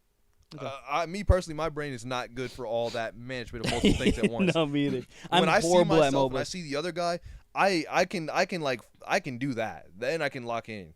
It's just I just gotta manage our positions and me hitting you. Yeah, I'm genuinely horrible at MOBAs. I can't lie, it's bad. I consider myself to be pretty decent at MOBAs. I've kind of I don't know if I could say like a full scale MOBA. I've played like MOBA hybrids. I haven't played like a full on MOBA though. That's real. So maybe that's kind of the difference. Maybe that's where I hit my limit. Yep. But fighters, I'm quite good at. Our next quarterfinal is Rocket League and Dragon Ball Fighters. Yeah, that was probably going to. Yeah, it's Rocket League. It's Rocket League. Like It's fighters Rocket don't League. got nothing to like measure up to that level. Yeah. That's Like real. we went over before. Fighters. Ooh, you this learn next stuff, one's you're good at it. difficult though. Oh, yeah. Valorant and Siege. Both are very strategy and very And mechanical both of centric them, games. if you're just caught being visible, you'll die. Yeah, that's real.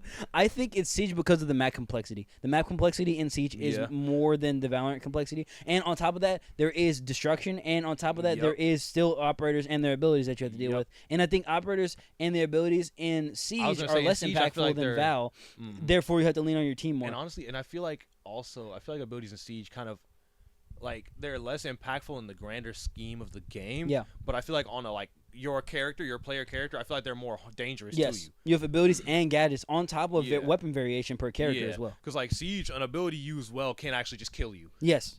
Or like it could make you basically useless for like a few seconds at a time, which Val can. But I think Sieges generally are either more useless or make you last. Yeah, or I think the timings on Valorant are tighter though. Yeah, because the abilities only affect people for so long. Yep. You have to entry within the 2 seconds that the flash is working. But I think Siege is just where like if you catch someone with something, like they're actually kind of screwed for a little bit. Yeah. But yeah, it's like at least with Valorant, most of the time you're not just gonna die through a wall. But like some dude could actually have poked a freaking like needle thin hole and he could just kill you through it. Yeah, exactly. Like God knows where they're gonna be crept up at. Yep.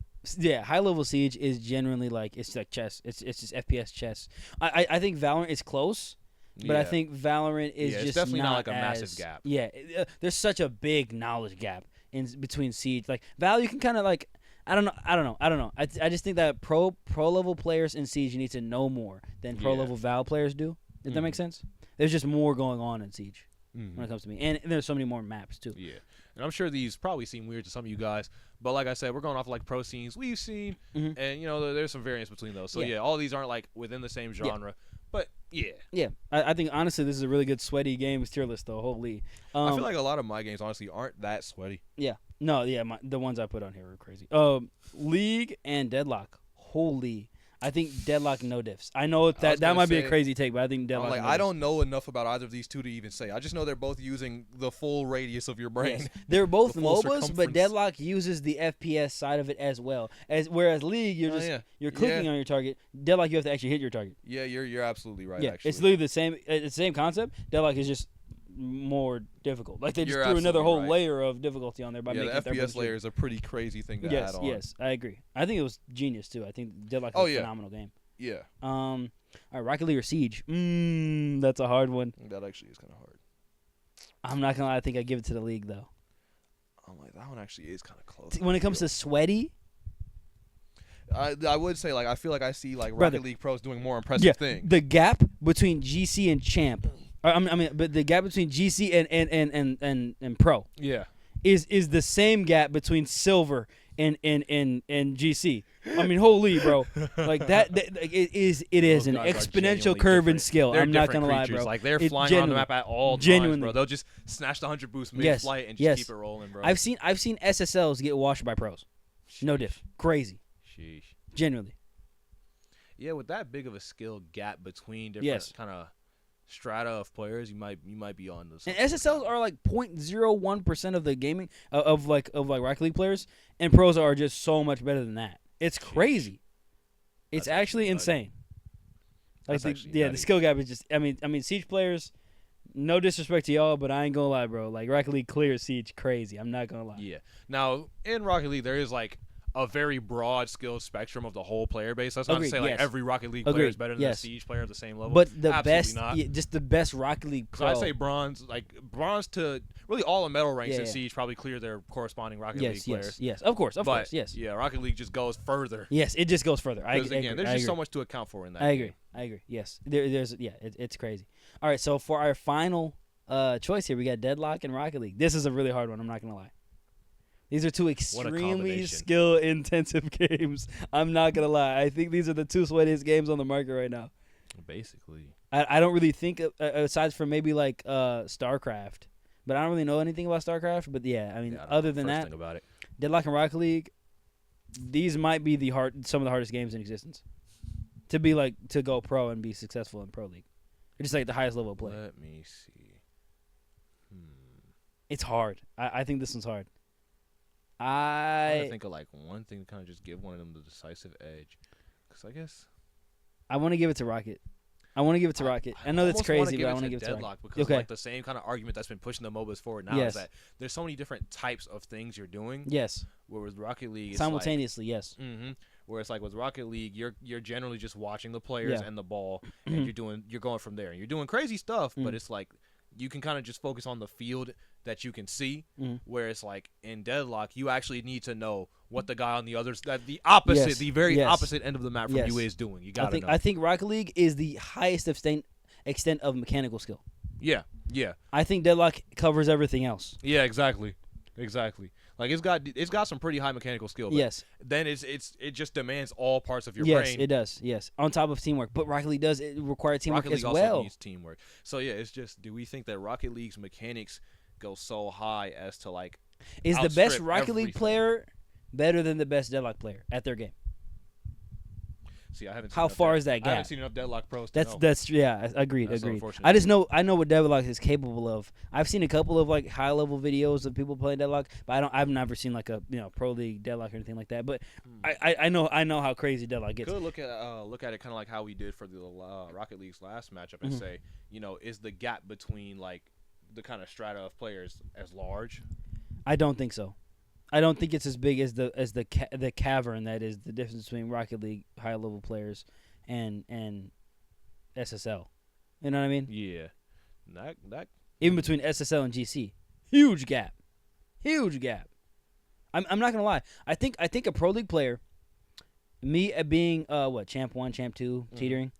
I think if you gave us 1,000 sets, I think I don't score once. I could see Rocket League pros being like that. Like, I was gonna say, honestly, it's to the point that I think a Rocket League pro could probably take on a team of like SSL players by themselves. Yes, they could. They actually could. Deadlock, you can't do that. You don't have your one body. Yeah, Deadlock. That's more into game design, though. You can't really say that. So let me put it differently. Well, by that logic, then like a Deadlock pro could absolutely do that to like lower people in Deadlock. Because their macro would be so much better that they're actually just stronger than that entire team. Their macro and their micro, yes. Yeah, exactly. But I mean, but Rocket League is kind of crazy, though. Rocket League pros are just gods amongst men in that game, bro. It does not matter. It doesn't matter, bro. It doesn't matter how good you are. Like they're moving like Viltrumites, bro. Like, they like literally the same movement pattern, recognition kind of crap, bro. They actually both utilize the skill to fly. Yep. My vote's going for Rocket League, bro. I'm not gonna lie. Honestly, I can accept Rocket League as an answer. Because like otherwise I'm kind of torn, but I can accept Rocket League. I'm partially torn as well, but I just think Rocket League is a small diff. A small diff. It's not by a lot, but I think Rocket it's League definitely is small. And it's been out for longer too. There's Yeah. more. There's just more. Yeah. Yeah. And the argument You know what I I'd mean? give for Deadlock, if it was gonna win, would just be the fact that, like, kind of like, again, I said this in the previous one, is like with it using so many different areas of the brain, it's like, it's just the draw between those is different. Like, it's pulling your attention in different directions, and that would be what really makes it harder. Where it's like Rocket League, you're focusing on less kind of kinds of thinking. There. I agree. But yeah, I think Rocket League does take it by a small margin. I know some people are probably gonna hate me for that, but I don't. Honestly, that's my take on it. That's what it is. His take is, if you don't play Rocket League, you suck at video games. Not Rocket League. Take this out, crazy, clip bro. it out of context. Use out that. of context clipping. All right. All right. So we're going to our next segment here. We're gonna blind rank years. This is a year tier list. All right. So I'm gonna go ahead and give you my years here, and I'm just gonna let you rank them. All right. And this is in no particular order. Yep. All right. So you got 5 years. Yep. Okay. 2018. 2018. Yes. That's going at a cool one. I ain't gonna. That's lie. one. That's your one. 2018 is your one. Look at what 2018 did for us. Bro. Okay. We got Spiderman, Homecoming, Black Panther, Miles Morales' first movie, and 2018 was a nice year, bro. Like for me personally, that was a good year to live life. I'm trying to think. Didn't Juice die that year? Well, that would suck. Yeah. I think that's what. That's still is the case. I love Juice. Like Juice is genuinely one of my favorite artists, but that can't outweigh all the good this movie. Mac like, died that year too. Did. Mac, honestly, I didn't know Mac like that. Yeah, I was a Mac fan. I wasn't a big Mac fan. Maybe Juice was 2017 then. Could have been 17. I was also gonna say I think it might have been 2017. But what year was that? That solar eclipse? Because that was pretty cool. That's a good question. I actually don't remember. I feel like that was 20. No wait, it could have been 18. I have no idea. But just for proximity to the solar eclipse and all the other good things I already mentioned happening during that year, and life for me was pretty dang good that year. So yeah, giving it to that one. Okay, that's my number one. Yeah, 2018 is your one. All right, 2016. You know, I was wondering. You immediately fumbled your one. I was wondering if this would come up. You immediately fumbled your one. 2016 was a nice 2016 year, was the bro. best year of all time. It was genuinely It such genuinely a good was, year, bro. The height of Civil War debate. Bro. Life was just playing good back then. When I'm 88 years old and somebody mentions 2016, I'm turning around. Literally, like, you're gonna get the single tear out of me. Like politics weren't so friggin' crazy. Bro, yet. that was back when politics were boring, bro. Facts. Oh God, I miss when politics were boring. Bro, I took it for granted. It's crazy work, bro. Oh my God. Like 2018 was still less extreme than now, and that's another reason why it's great. But man, 2016, like we had no idea how bad it could get. Yeah, we did. We had no. Like, my God, dude. Yeah, that was also the last year that Obama was president. Yep. So yeah, so part of that year wasn't even that bad yet. You know, like say what you want to about Obama, it was better. Look me in my eyes. It was genuinely better than I'm this. gonna be honest with you. If you think that now it's better than when Obama was in office, you need to re-examine yourself. Yeah. Either, like we all know, all the possible biases that could be causing that opinion. Yep. But they are biases. That opinion is in fact incorrect. Agreed. Yeah. I mean, look at the prices of literally anything. If you want to disagree. So is 2016 going at your 2? It's going at my 2. All right, 2020. Friggin' low tier year that was, dude. That's going at. Was there any year worse than 2020? I was gonna say, has there been a year worse than 2020? That was the toilet paper craze. Remember that? Yes, I do. COVID's inception. Yeah, bottom. That's going at 5. Yeah, that's worst year. That's a horrible year. I was trying to think if 2021 was any worse. Yeah. No, it wasn't. The only thing that was redeeming was it was my freshman year of college, and that was pretty fun. But other than that, but like the good part of that ended in 2019. Yeah, exactly. You know, yeah. like. Because 2020, it started off to a strong start. I went off for spring break, and I never came back. Dude, low-key kind of fired. Actually, dang it. I might have judged 2022 harshly for me and me alone because of one thing. Okay, let's hear it. Actually, a couple of things. If I'm not mistaken, it was either this year or 2021, but for a short period of time, one of my cousins actually came, and he lived with me at my mom's house. I came back from college, was there, obviously, and he came around for a time being as well. And that was a great time. Like, it was like living with one of your best friends. Not to mention, I believe it was 2020. Yeah, that was the year that I first played Nier Automata. That was when I became who you see now. All right, like 2020 was also the first year I played Tarkov. That's crazy. 2020 made us, bro. The fact that a year like that made us is crazy. That's not a good sign. Don't say that, That's bro. not a good sign. Wait, what year did Elden Ring drop? That was post 2020, right? 2022. Yeah. That was post 2020. Okay. Because I was playing it back at college in my dorm, so it couldn't have been 2020. But yeah, that's Cyberpunk low key dropped in 2020. Wow. But see, Cyberpunk was garbage on drop. It was didn't get good until Edge Runners dropped way later. Yeah, you're not wrong. So, you're not wrong. I don't remember what year that was, but that Yeah. year deserves some more credit just for Edge Runners being part of it. Yeah, I know what year it was. It's coming up.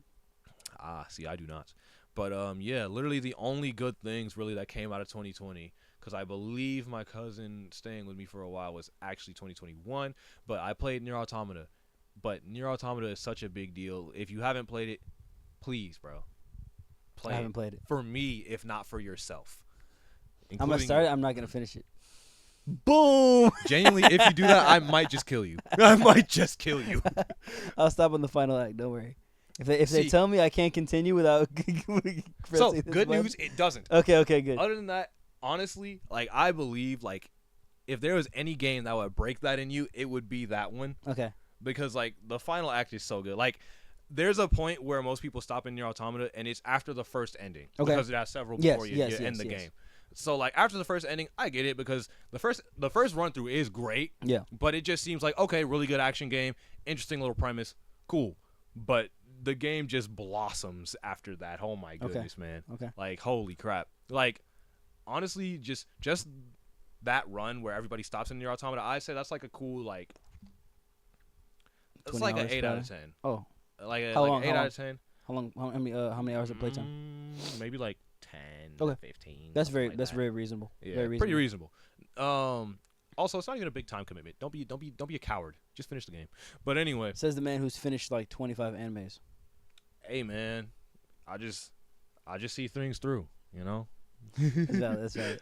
I finished honestly. Like that's not even. I don't even think that's not even that much. Well, no. That's a lot of anime. I was gonna say, what are we talking about? And it's actually kind of a downscale when you consider which anime I finished. Because honestly, like I finished a bunch of like short little 12 to 20 some episode anime, but like I finished Fairy Tail. Like and I haven't yeah, even you don't know what started that means. I don't even know what that means. That is, I believe it's 10 solid seasons of like at least 20 episodes per. Oh wow, that's a lot. And I binged it. Yeah, that's a lot. So like, yeah. I was unemployed. I actually was unemployed at the time. I think Valid. I did this in like some point in high school. Yeah. Well, yeah. So at that point, it was maybe like 9 seasons because I came back for the last season. And it's funny when I came back, I was like, "Wow, this isn't half as good as I remember it being." That's real. That's real. And even then, I was like a bit of a critic of it, even though I enjoyed it. But that's what a lot of things though. I have that as well. Like I really love something when I was a kid, and then I come back to like, kind of mid. Oh yeah, because you were a kid, you know. Yeah. Rose tinted glasses. The novelty definitely wore off, but man, the first time. But even as a kid watching that, which granted, kid was high school, where like other stuff, I was a genuine like zygote. But even high school me watching that through the first time was like, I'm sorry, man. Like Fairy Tail's got heart. It's lacking on a bunch of other things too, though. Understandable. But back to Nier Automata, yeah. What was I even saying about Nier Automata? Oh, you were just telling it was a great game. But this is back. We're at 2020. Oh yeah. Let me just finish my spiel. Yeah. Go. So first ending, cool. I'd give that like an 8 out of 10 or whatever. Real. You know, honestly, maybe even like, I'd say it's still a cool 8 out of 10. I'd say maybe a little bit under that because the story, obviously isn't done. So like, while it has a satisfying ending, it's not all the things I would personally want. But yeah, no. Once you finish that game, dude, it might have to be beyond a 10 out of 10 for me. Like, holy crap, dude. Like, I love that experience so much. Like I said, it genuinely made me like change as a person. Like, I found myself rethinking who I was because of that game. Okay. So, yeah, that's my, thanks for coming to my TED Talk on Nier Automata. It will not be the last. Okay. What do you rank in 2020?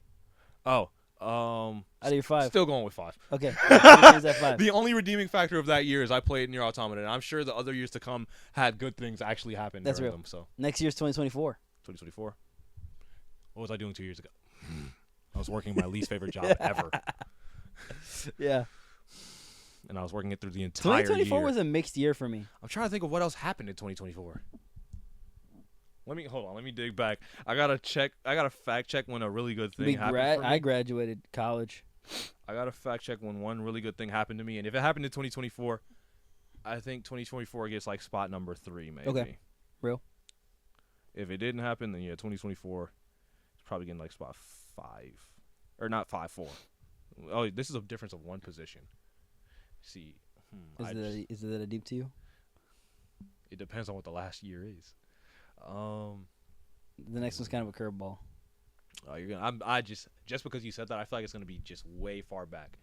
The only other answer I can see would be this year, but that's weird. So in that case, I'm gonna give 2024. Yeah, spot number 3. It's good. Spot number 3 for me. All right, last one's 2008. 2008. Obama just got elected. Yes. My family was so happy about it. Peak year. Also, financial crisis. Yes, there was in fact a financial crisis, but I was a child. Didn't concern me. I was jamming on the Wii. I was up 10 million. Yep, I was playing oh my god, life was good then. I was playing the Wii. Hitting my still had Sonic Riders. I think I still have Kirby Air Ride? Oh man, wait, because I was a kid, 2008 is actually a top tier year. I got a PS3 that year. Little Big Planet every day. Let me see, dude. Goated. 2008. What all was I doing? So I was 7 in 2nd grade. Mm-hmm. So yeah, I know for a fact I was playing Sonic Riders by that time. That's also prior to us meeting each other. Yes, it was. It was prior to us meeting each other. So my life was like massively better. Low key, yeah, genuinely. Nah, this guy's pretty cool. Let me see, dude. I was a kid, man. That just makes it automatically a great year. Such a good, like bro, life hadn't gotten difficult. That was yet. genuinely grade school. Like, it doesn't deserve spot 4. Yeah. No. No. That was the good times, but that's literally the only opening I have left, bro. Yeah. If I could honestly rank this year, it would let me see. What was my number 1 again? Number 1 was 2018, which is crazy. Yeah, no, yeah. This was still number 1 without contest. Because 2018 goes back down to 4? No, 2018, I'd say gets 2. Yeah, like pretty much. much. 2016. 2016 would then be 3. Then 2024 at 4. And then 2020 at 5. Okay. But yeah, unfortunately, I have to put one of the best years of my life because it was one of the years before I really started life. Yeah, that one's got to go in spot number 4, which is messed up. Yep. All right, what's your year list? Let's hear it. I got to rank mine. Yes. Okay. So, and you're going to actually, there's some commonality that I didn't think would be here. Okay. But number 1, 2019. 2019 was goated, bro. I had a great time in 2019. 2019 was genuinely That was our graduation year, bro. I had a blast that year. It was great, actually. I didn't do anything in high school, bro. I got my first car in 2019, bro. And then freshman year was like college was actually fun at that point. I made so many friends when I first stepped into college. I was living the dream. 2019, bro. The dorm room, the friggin' the dining hall food was actually good back then. Yeah, bro. Yes. Jesus, dude. Bro. Everything was great in 2019. No, actually, 2019 was a phenomenal I was really year. on my way up. That's at my 2. That's valid. Ow. All right. Next up, 2016. 2016 at 1. 2016 at 1. I knew you were gonna say it, bro. I knew it was coming in, bro. I should have saved it. What? That was back when Uzi was good, bro. True. Cooking. Think about Cooking. that. Bro, 2016 was peak Uzi. It was just all sunshine and rainbows, bro. That was the last time I felt anything, bro. Genuinely beautiful, and like Overwatch just came out. Yes. We were. I didn't think about. We were in the prime of Overwatch. I actually. Bro. Dang, I might have. The prime of Overwatch. 2016 might have overtaken 2018. Actually, dude. Genuinely new Overwatch. There was not an experience like it. Like for the first year, Overwatch was actually my favorite video game that I had ever played. Yes, it was. And then we started hating it. Because honestly, I think Blizzard started hating us. That's real. But yeah, man, 2016 is at my 1, bro. Let me see. I knew it was coming. Hype. What else was happening in 2016, dude? A bunch of good stuff. Everything. It was just goated, bro. We were eating with movies, bro. We were eating with shows, bro. We were eating with games. We were just eating. We were eating good, bro. Was Flash back then too? Flash was still in his peak. Flash was this. Let me see. It started in 2014. So it was in like season 3. Season 3. Flash was still good. That was Zoom. Flash was still good. Bro, Zoom into Savitar, bro. Literally, bro. We were getting Zoom into Savitar in 2016. We were eating. I mean, holy, bro. We were eating good. Bro, I didn't realize how bad life could get. Oh, I took it for granted. Bro, that's crazy. Like, anyway. what's that? I think it was. I'm forgetting what movie it's freaking from. I'm forgetting the name because I mix up Gravity and Interstellar because of their names. But the gif of like the guy in his spacesuit beating on the window. No, Interstellar. Yes, that's Interstellar. Yes, bro. I feel like freaking that. Yep. Oh god. A Christopher Nolan film. Conveniently, Odyssey is also a Christopher Nolan film. Indeed. Coming out today. I should watch more Christopher Nolan films. Yeah, he's got some misses though, but he's got some hits. Yeah, Tenet was a film. Oh yeah, Tenet. I forget that one was him. I didn't like that film. I know a lot of people are gonna grill me for that. I didn't. I consider myself to have a medium large brain, and I still didn't understand that movie. Holy! I saw it in theaters though, and I couldn't hear anything because the score was so loud. The music was just way too loud in that film. It was definitely just kind of a blurb watching. Yeah, it. yeah. But I'm gonna try and give it a rewatch now that I've become a better critic than I was. Yeah, yeah. I was kind of stupid back then too, so maybe I'll watch again. Yeah. Anyway, let me think. What's your next year? What you got? Oh yeah, I forgot where I was. Threw some bangers at me. I can't lie, bro. No, seriously. Hopefully, I'm gonna get he does. 2016 was so good, dude. 2016 into 2019, bro. 2018. 2018. Wait a minute. 4. But 2018 is at my 4. Okay. That was it wasn't a low point, but it was yeah. I was a junior. I was going through it in 2018 actually. Oh yeah. Yeah, that was when I was doing like those 14-hour days every day. Yeah, that was brutal. I'd go to sleep. I'd wake up in the morning at like 6 in the morning. Me about those. That was diabolical. I'd be at school from 7 I don't even blame to you. 3, and then 3 to 5 or 6 was football practice, and then 6 to 9 was I was gonna say like with robotics. the movies I named coming out in 2018, but yeah, with you doing that every day, yeah, I was just not sleeping. Enough, then I was taking the city bus home, which is actually brutal work. I'd get home at like 11 or 12. I'd have homework until probably 1 or 2 in the morning. I'd get back up at 6 off 4 hours of sleep. It was bad, bro. Yeah, high schoolers shouldn't even have to be doing that. I don't know how I did that, bro. And I got to college and I was barely making it to my 8 a.m.s. I was barely making it to my 8 a.m. No, seriously, what changed in us know, between senior year and freshman year in college? I genuinely couldn't tell you. Literally, I went from getting up at 6, like whatever, and with no problem being at a class, like 7, cool, to like 8 a.m. is genuinely just that's torture, bro. That's a tall order, bro. You asking too much. I think what it was is that college is asking more of you, just like when it comes to like independence and it's like more of your brain. So you were just more tired in general. And then honestly, I feel like in college I've actually used less of my brain than I did in high school. Really? Like my college classes have not been hard. I did engineering. To be fair, I'm disappointed in my college in general. Yeah. I don't even. No, what are they gonna do? Sue me? My college sucks. Yeah, I was getting grilled. I ain't gonna lie. My college was not for fun. My college was for working. I did a lot of work, and then I got out. My college was treating it like it was for fun, and this was for me, for my future. Yeah, I didn't go to a single college party throughout my entire college career. I went to some, but I didn't get like the good kind of cool party experience. I didn't have like a terrible time at parties. I didn't get traumatized, but it was kind of lame. Also, I didn't really know how to like maneuver that kind of social scenario. Dang. So yeah, I did not get like freshman year. I was enjoying college because it was new and cool and whatnot. Right. It felt like I was doing a real cool thing and I was independent. But like I did not get the kind of like the good college experience. No, I did not. College sucked. And it literally got worse year after year. College also got worse for me year after year, but I got through it. I almost quit as a junior, though. I can't lie. My 3rd year, and I was almost done, bro. Sophomore year was when I wanted to quit, dude. That's understandable. Bro, it was to the point where, like, bro, I would take an exam, knew I failed that bitch. Walk outside the exam room, bro. Walk past. You know how like people always stand outside the exam room having their little post exam meeting, bro. I walk right past them. Don't talk to me, bro. I don't want to hear it, bro. I went outside. I sat on a bench and I watched the sun lower, bro. It was just I watched the sunset. Bro. That sounds too nice. It was just bro. Watch the sun fall. I genuinely had to like just like.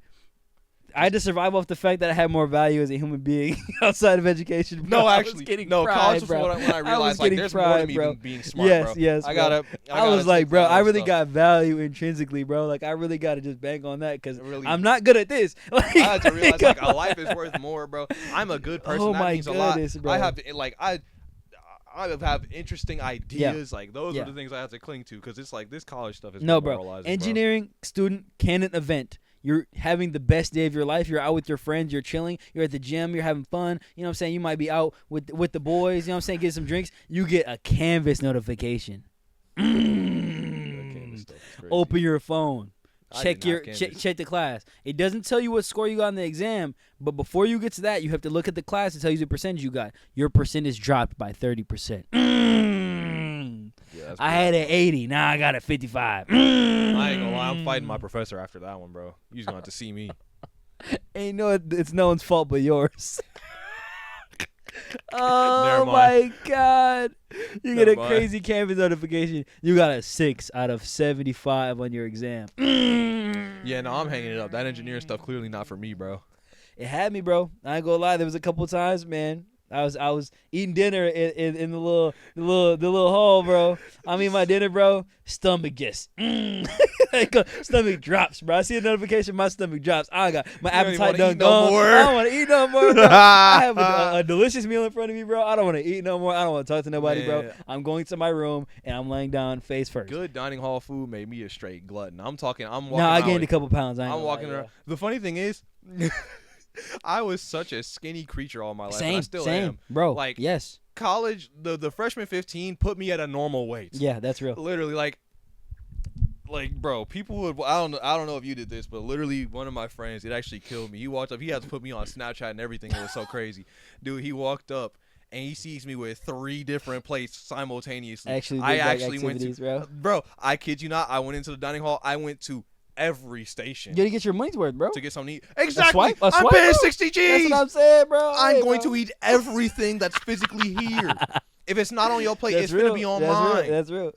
I ain't gonna lie though, my diet was horrible, bro. I was eating pizza and burgers every day, bro. It was so bad. Low key, you know what I mean? Like for a college kid, my diet wasn't bad. Okay. But that's for a college kid. Yeah, that's real. That's real. Yeah, no, I ain't gonna lie. When I was in high school, I was like fighting to gain weight. When I got to college, I was fighting to lose it. I ain't gonna lie. my routine generally was waking up, going to class, eating, going back to my room, playing video games, doing my homework, going to sleep, waking up, go to class. And I just did that over and over again. Like, I'd say the most I did was because, like I said, I made a ton of friends as soon as I touched down in college. Lost them all before the next 2 years would pass, but that's not important. Brutal. But, like, we would hit our classes, and, like, dude, it was like, you're not going to get this. But, guys who know Kingdom Hearts out there, like, I kid you not, we were, like, Roxas and his friends, like, we actually found a spot, like, you know how they were sitting up on the bell tower with the sea salt ice creams? That was us. We'd go to this pizza place called Sal's. Shout out to Sal's. We would go there. It was right by my door. Hey, you watch your mouth. But we'd go to this place right by my dorm. We'd get some amazing pizza, extremely greasy pizza in hindsight. I don't care. It was good pizza. It was made with love. Okay. There's a little, like, mom and pop type of joint. Love and grease. Yeah. Yes. Grease and love to the world. But yeah, we go grab us some pizza. We go like walk around downtown Milwaukee. That was actually what made me like start to like Milwaukee. That's a fire experience. Yes, bro. Like walking around Milwaukee day by day. And like I said, dox yourself, by the way. I ain't scared. Come find me. Anyway, maybe we can censor it in post. Maybe we don't. Yeah, but anyway, walking around downtown. We found like spots, like I said, kind of like Roxas and his friends on the bell tower. Yep. We go sit up, hang our feet off it, and just eat our food. Fire, that's tough. Yes, bro. Found a fire ice cream spot, so we had the ice cream too. Man, life was good. Yeah. And then it stopped being good. Yeah. What year was that? When it stopped or when it was good? I'm saying, what year was that? 2019. That's at my 2. Yeah, that was at the peak of it. Yeah, what you got for the next? Indeed. So right now I got 2016, 2019. And 2018 is 2018 is my 4. I'll put 2018 in my 4. Okay, and then we got what? So 3 and 5 are open. These. Okay, 2023. What happened in 2023? That was a blur. 2023 was such a blur. No, actually, I don't even consider that in like the years I've lived. I can't lie. 2023. What happened then? So that was when I started the worst. I was in college. college. Before that, I actually had things pretty good. I was working at this bar for a while. That was pretty cool. Yeah, 2023 is at my 5, bro. Fuck that year. I believe I was in college. That year sucked. Yeah, I was still in college. Yeah. Where the heck was I in college? I'm trying to remember what events happened to me in college that year to see how bad it was. I believe. I don't think. Okay, yeah, that was before I even picked up writing and whatnot. So I was like sophomore year, maybe early the first half of junior year. Yeah. So yeah, no, that was pretty bad. Yeah, 2023 was a time skip year for me for sure. Yeah, 2023 definitely is one that just gets thrown in the bin. Yep. What's the last one we got? And for the last year, like I said earlier, this one's kind of weird. Honestly, in hindsight, I don't know if I should have thrown it, but 2026. Oh, we're up. Yeah, we're chilling. Yeah, right. Yeah, that's a good 3. I'm not gonna lie. Yeah, that's right below 2019 and 2020. I think I could have read these in a different order, so he didn't get them exactly how he wanted. Yeah, because this is great. You're talking about 2016, 2026. Okay, so we got 2016, 2019, 2026. That's accurate. And then we got 2018, and then we got 2023. Yeah, great. Honestly, that's pretty valid. I'm chilling. Yeah, great fucking list. I'm not gonna lie. I'm cool with that, man. This has been a great year. I'm not gonna lie. Not as good as 2016 or 2019, but a wholly good year, man. I'm not gonna lie. I've been very happy. 2008. All right, our last segment is just gonna be ripping on corporations because I feel like every day I get closer and closer to agreeing with Johnny Silverhand. I'm not gonna lie. This is horrible. I was gonna say it's getting pretty cyberpunk around here. Like, Capitalism's getting out of Yeah, control. I genuinely watched a clip of him this morning. Like I was like scrolling whatever. Like a clip popped up, bro. He was like just cooking. I'm not gonna lie, this man was preaching, bro. He's talking about the corporations are just stealing our souls, bro. They are, dude. Honestly, it's bad. Messed up. And we got some examples for you here. Sony is not going to be printing physical copies of games anymore, and they're raising prices. Thanks. And I What's forget that about? who it was. There was somebody I heard like go on a rant about this so long ago, and it's terrible because I thought he was a madman and he was right. Yeah. It's like Thanos with Titan. Because he was talking about like because I was saying I don't even care about buying stuff physical. But at this point I didn't realize the importance of this. Yeah, right. But I was like why do I care to have a disc? I have the game anyway. I used to also have that mindset. Yes. And they were like, because if you don't have it physically, it's not yours. You don't own it. You're basically long-term renting it. Yep. It's saved to your console or whatever. But that's a program they could just take away from Yep. you. You own nothing. They Yep. could take it at a moment's notice. And that's where we're at. Yeah, it's happening. Yeah. Not that anyone uses consoles anymore, especially if you're an actual gamer. But the fact all that the children and mothers and fathers out there, sorry. Yeah, the fact that PS6 is not going to have any physical releases is insane to me. Yeah, that's just the GTA 6 is not releasing with any physical copies at all. That's crazy. That's insane. Like we will never hold GTA 6 in our hands. Yeah, that's brutal. That's crazy. insane. I understand why they're doing it. It's because games have been stuck at 60 for the price tag for so long because back in the day the 60 games were priced mainly at 40, and then the 60 kind of came from like the physical release aspect of it. Where they had the little book in there, and then they had the little game. Which it was I don't a care. lot. I like them having that. I love that, right? But obviously, as those things started to go away, they could keep the price at 60 because the price of creating the game went up, but they could reduce the amount of packaging that they put in. So we lost a little book, and then over time mostly they took the disc out. They didn't have to print as many discs because most people got into digital, so they could keep the price tag at 60, and they still didn't lose any money. Now we're kind of bumped up to 70 because that inflation still is just chopping away games at their do profits. take a little bit more resources to Yes, make. yes, with the increased cost of creating games. I don't think that's an excuse to not drop physical games at all. No. I would not be mad at paying $10 more to get a physical disc. Yeah, honestly, I wouldn't hate that. And like if the deluxe edition was only sold physically, I'd be happy. Yeah, that'd be fine by me. And like in the modern day, for example, right? Like you said, with less people buying physical copies when we got digital copies. Of course, that was part of the balancing of the price point. Yeah. Like nowadays, even less people are going to be buying these things physically. I'll be honest. Even given the option to buy a physical copy, will I? No.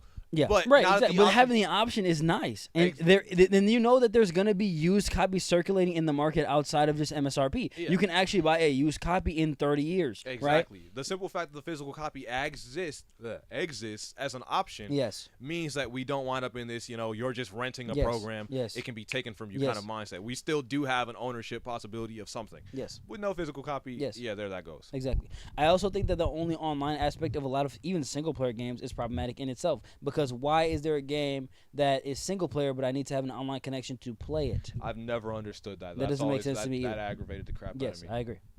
But anyway, outside of Sony genuinely just scamming people with this new decision that they've made to not produce any more physical copies, we're going to be on to Bethesda. Honestly, I wouldn't even blame them for like I think it was worse, but I wouldn't even blame them for just like foregoing digital copies. Yeah. But yeah, I agree. That's what I'm saying.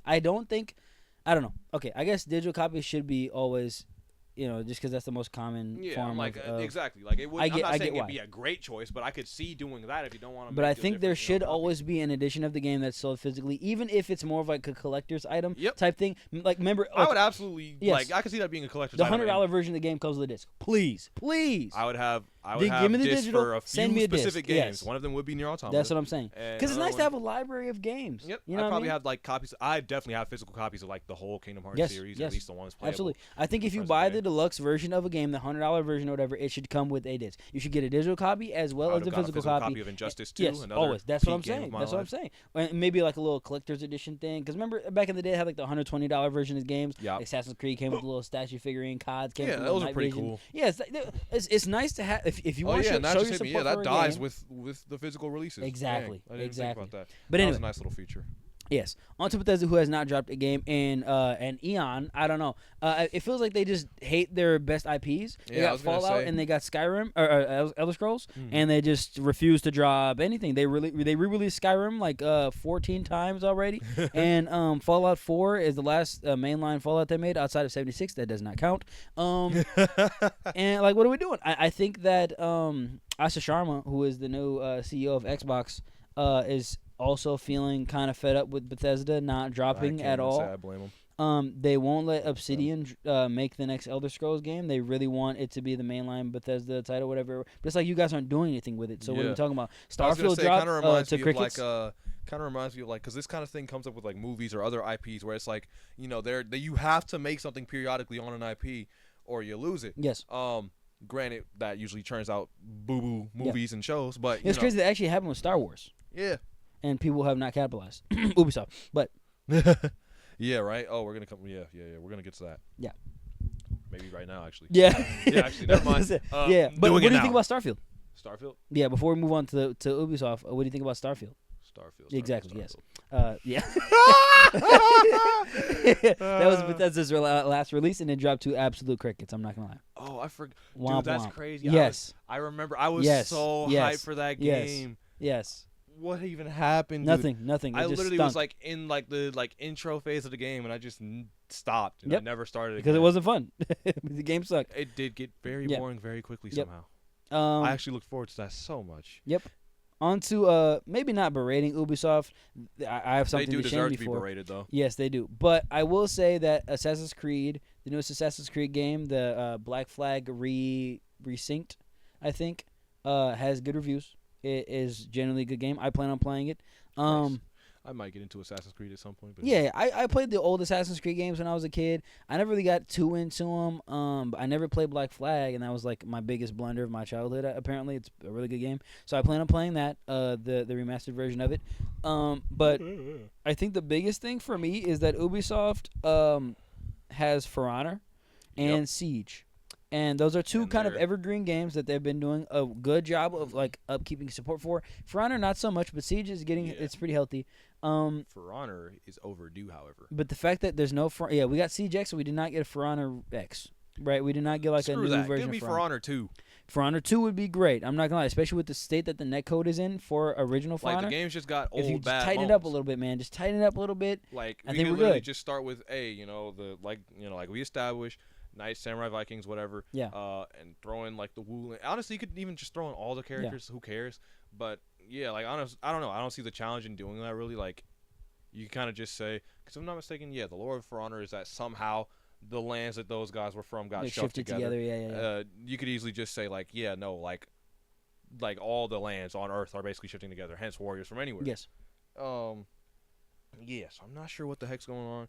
My question is, I don't need a For Honor 2. What I need is a For Honor style game set in the Star Wars universe.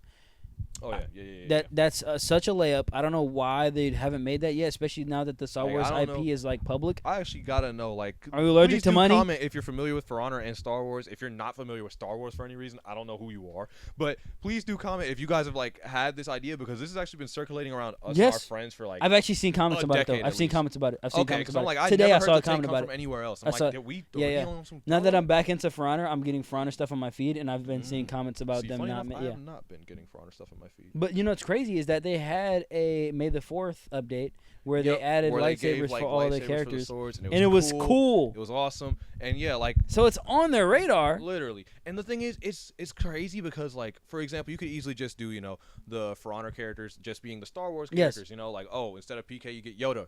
Cool. You could even also break it down to like if I don't know. I'm pretty sure this isn't how this wouldn't be an issue, but say if you can't use like the name characters, you could easily just break it down to like the kinds of different warriors and whatnot. I'm sure there's mods though.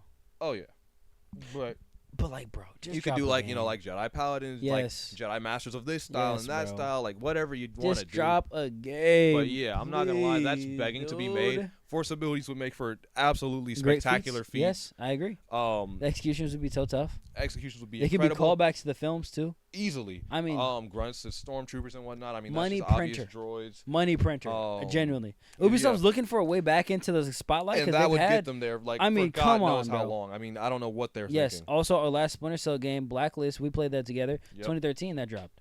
Yeah. Oh my God, 2013, dude. Yeah. Where's Splinter Cell? Not gonna lie. What went wrong with that IP that I don't you guys know. just decided to stop making it? Ubisoft is just sitting on so many IPs that are genuinely good. Far Cry being one of them. They love having IPs. What are we they doing? hate making games for them. I don't understand it. And they're like floundering around with like Assassin's Creed trying to make it into an RPG. Big dog. No, seriously, like they've been come trying. On, like I feel like they've just been trying just so hard to do something with Assassin's Creed that they genuinely forgot about their other IPs. They want another evergreen game like Siege. They want every single game that they have ever made to be like Siege, and it's not gonna work. Like that's just Assassin's not Creed can't Games be just Siege. don't work that way. Exactly. They it don't. Just can't. It can't. And I don't know why Every they genre of specifically. game's not supposed to do that. I don't know why they hyperfixated on Siege. I mean, not on Siege, but why they hyperfixated on Assassin's Creed of all IP. Literally, that's the last one to do that with. That's just a nice single player story experience. Boom. Yeah, you know? I don't know why. I don't know why they wanted to turn. I guess because Valhalla made so much money, they made like $1 billion with Valhalla or whatever. I don't know why, because that game kind of sucked, but whatever. I'm like, even like with that, it's still just that's just not the kind of game that you can make last you like that. They got they got a little bit of sugar on their tongue, and they're fiending for more. So I see. Yeah, I don't know. Ghost Recon also anything. hasn't had a good game since Breakpoint, which I think was 2018. Holy man, it's been a long time. I mean, they're just sitting on IPs. Like again, if you want a game to last you all that time, For Honor but set in Star Wars, because guess what? Star Wars is actually like an evergreen IP, so you'll just like Star Wars stuff is gonna keep coming out. Yeah. You literally just keep adding characters. So if you're Ubisoft, if you're the CEO of Ubisoft, how do you proceed forward with getting back into like a successful business path and kind of getting back into like the spotlight as a beloved game? Because at this point, I'm not gonna lie, Ubisoft is kind of just a laughing stock, a spittoon. Have you ever seen those memes where it's like, For Honor, Elden Ring, but if it's made by Ubisoft and it's just a bunch of UI on the screen, right? Have you ever seen those, bro? Dude. Yes, it's like, bro, they've literally turned into like open world slop games. Yeah, they genuinely. have. And it's sad to see some of my favorite franchises get turned Ubisoft into used to actually I used to actually have some love for them. Yes. But like, so what would you do if you were like, what's the first drop you do? What's the first thing you drop? Honestly, probably that For Honor Star Wars. Yes. And maybe that's just because I personally really want to see that one. Agreed. Either that or For Honor 2. I wouldn't mind if they dropped both of them. Agreed. I don't care. Agreed. Yes. But yeah, Same like engine. that. Like just you guys clearly are in love with this kind of game because you want For Honor to last you at least 20 years for some reason. So I don't know why, but yeah. Hear me out. Make a new one. You would think. Maybe you can because it's actually made with like superior technology now. And you don't have to put it on sale for $5 every month for people to buy it. Genuinely. Man. Yeah. What you doing next? What's your next take? What's your next step? My next one. Yeah, Fallout might deserve a revisit. Those guys they've been waiting for a while. Yeah.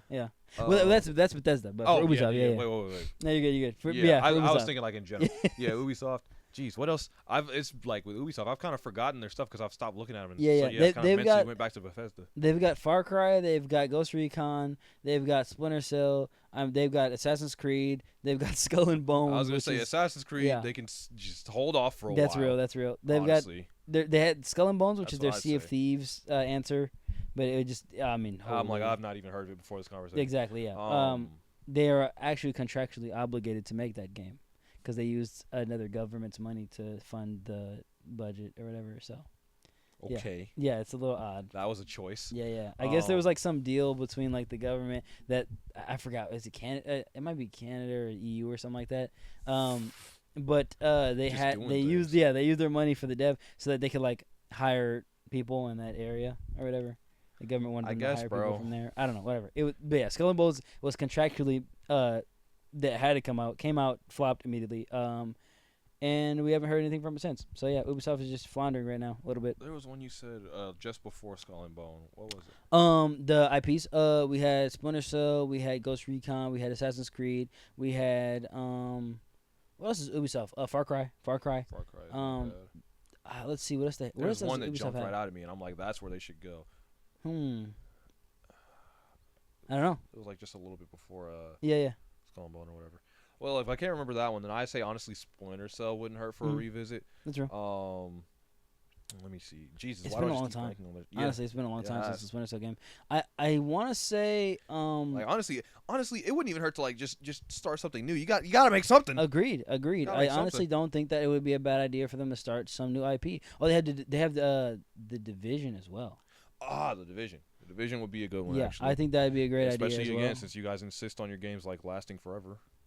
Yeah, I think Division's actually still getting updates. So that's the crazy thing. It's like seriously. Yes, Wow. I think they dropped an update recently. Crazy. Yeah. Okay. Yeah, they did the Dead by Daylight collab. DBD. Okay. DBD got a collab with Division. Some collab, like I can appreciate a They have a R6 good too. collab. Sorry, they have R6 as well.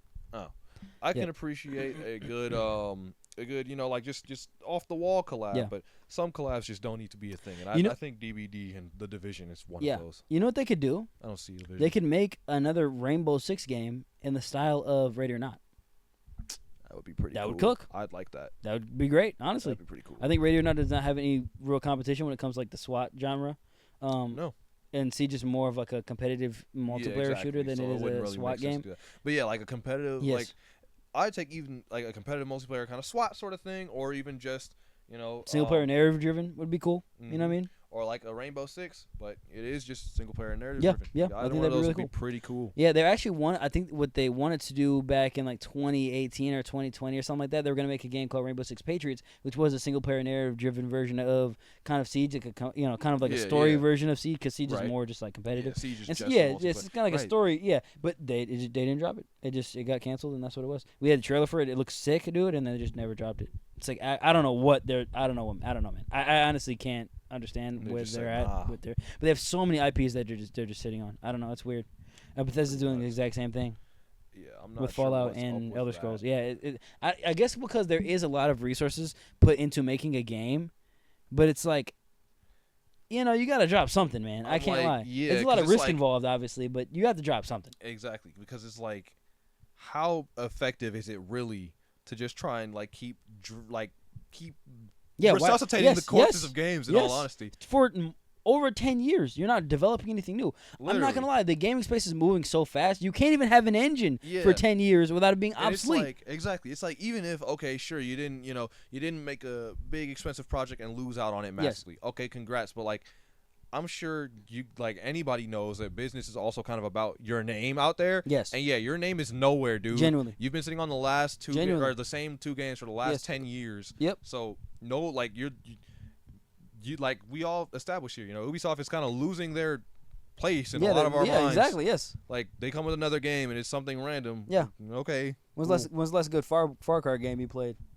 3? Honestly, I haven't played any of the 3 or 4. Yeah, you gotta play them. They're actually goated. I'm not gonna lie. But yeah, man. Anyway, we're gonna start whining about game dev stuff, and we'll go ahead and end the episode here. We're at 2:15, so that is the stuff. Thanks for hanging out with us, guys, and we'll catch you on the next episode. Thing, actually, this is random, but I meant to say it way earlier in this. When we were talking about kind of stuff we've been into recently. Yeah. Jump back into For Honor. I forgot to mention I've been back on Marvel Snap, bro. Oh my god! I figured I'd save that one for you. Whoa! Back on Snap, bro. Okay, all right. I'm gonna have to tap in with you, bro. I missed that game. It's been a good time. It's been a good time. It's actually been fun, bro. Okay, all right. Low key, for a long time, Marvel Snap enjoyers, if you're out there. If you're out there. It seemed to us. It was a cash grab for a while, man. But yeah, it seemed to us like it was kind of getting crept, and the new cards coming in were kind of absurd and whatnot. I think they've kind of come back around to dropping actually really cool cards. Okay. They've changed the landscape of a lot of things. A lot of cards are just fundamentally different. I'm not gonna lie, some of them were terrible misses. Yes. Like for example, Black Widow. You know how she was on reveal. Put the little widows biting people's hands. Yeah, that's an activate now. Do you All right, man. I guess. Or let me think. There's someone else. Debris sucks now. She's genuinely just a worse Squirrel Girl. Yeah. So how she used to, put rocks on both sides of the field. Yes. Now she just does it for her side.